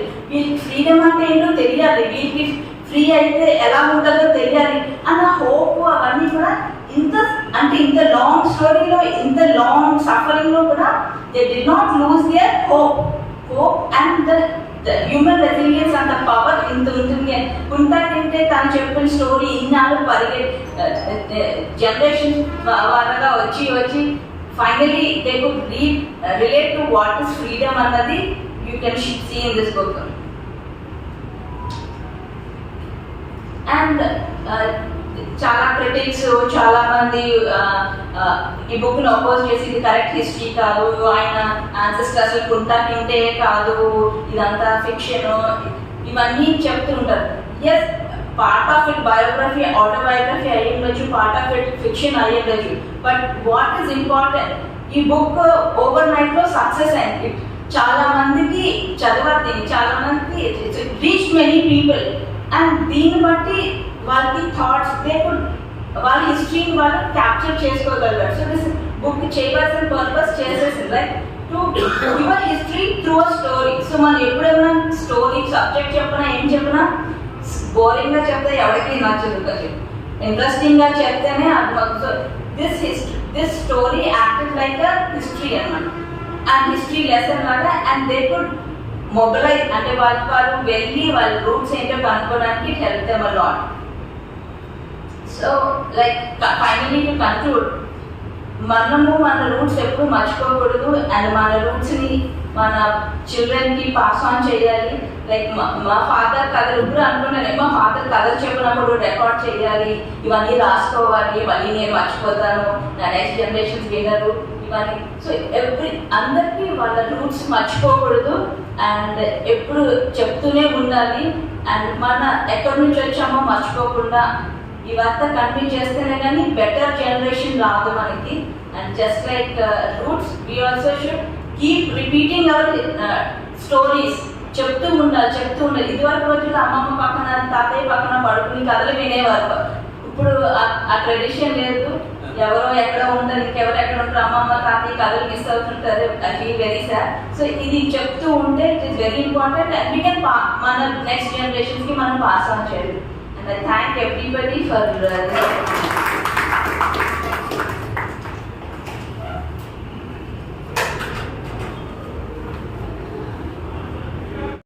అంటే సార్ 7 తరాలు మాట్లాడుతున్నా సార్.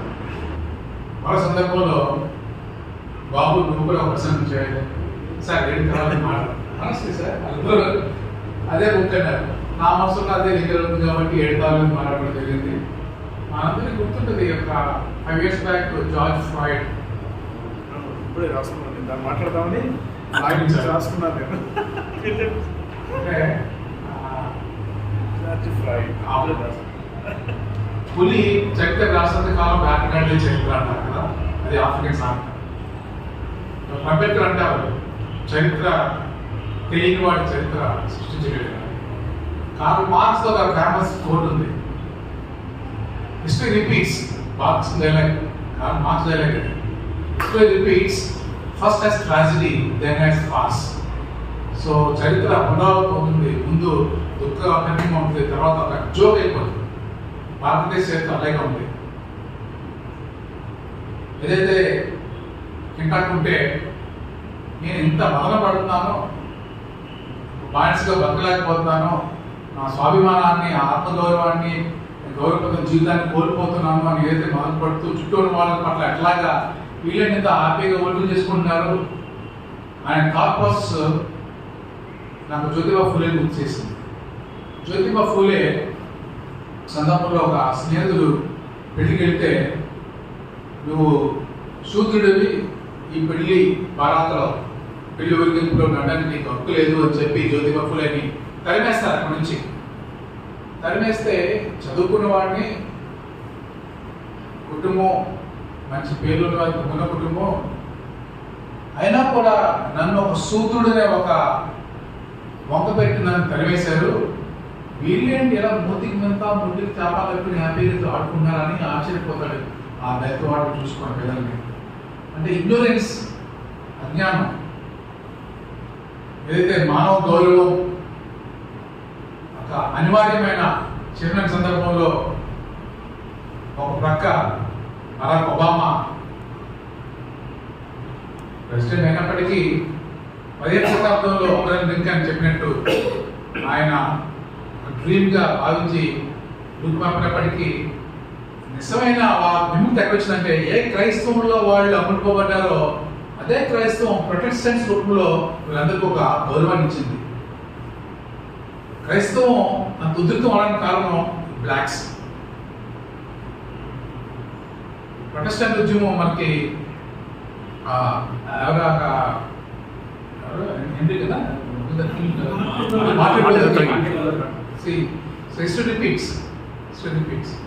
సో ఈ నేపథ్యంలో మంచి పుస్తకం వినే అవకాశం కలిగిస్తున్న అందరికీ ధన్యవాదాలు. ఇంకా నాకు చెన్సూర్య నాకు మెసేజ్ పెట్టినప్పుడు, ఇది ఏ సభలో మనకి ఈ సభ ఏదో రిపోర్ట్ రాసుకోవడానికి వచ్చాను. కానీ బాబు చెప్పిన తర్వాత నేను చదివాను. ఎప్పుడు చదివానో ఎక్కడ చదివానో గుర్తులేదు. ఈ కథ నాకు తెలుసు. నాకు తెలిసిన కొన్ని చెప్తాను ఈ సభలో లేని. మనం 7 తరాల కథ గురించి చెప్పుకున్న మనము చంపాల ఉమామహేశ్వరరావు గారి గురించి చేసుకోకపోతే ఈ సభ సంపూర్ణం కాదు.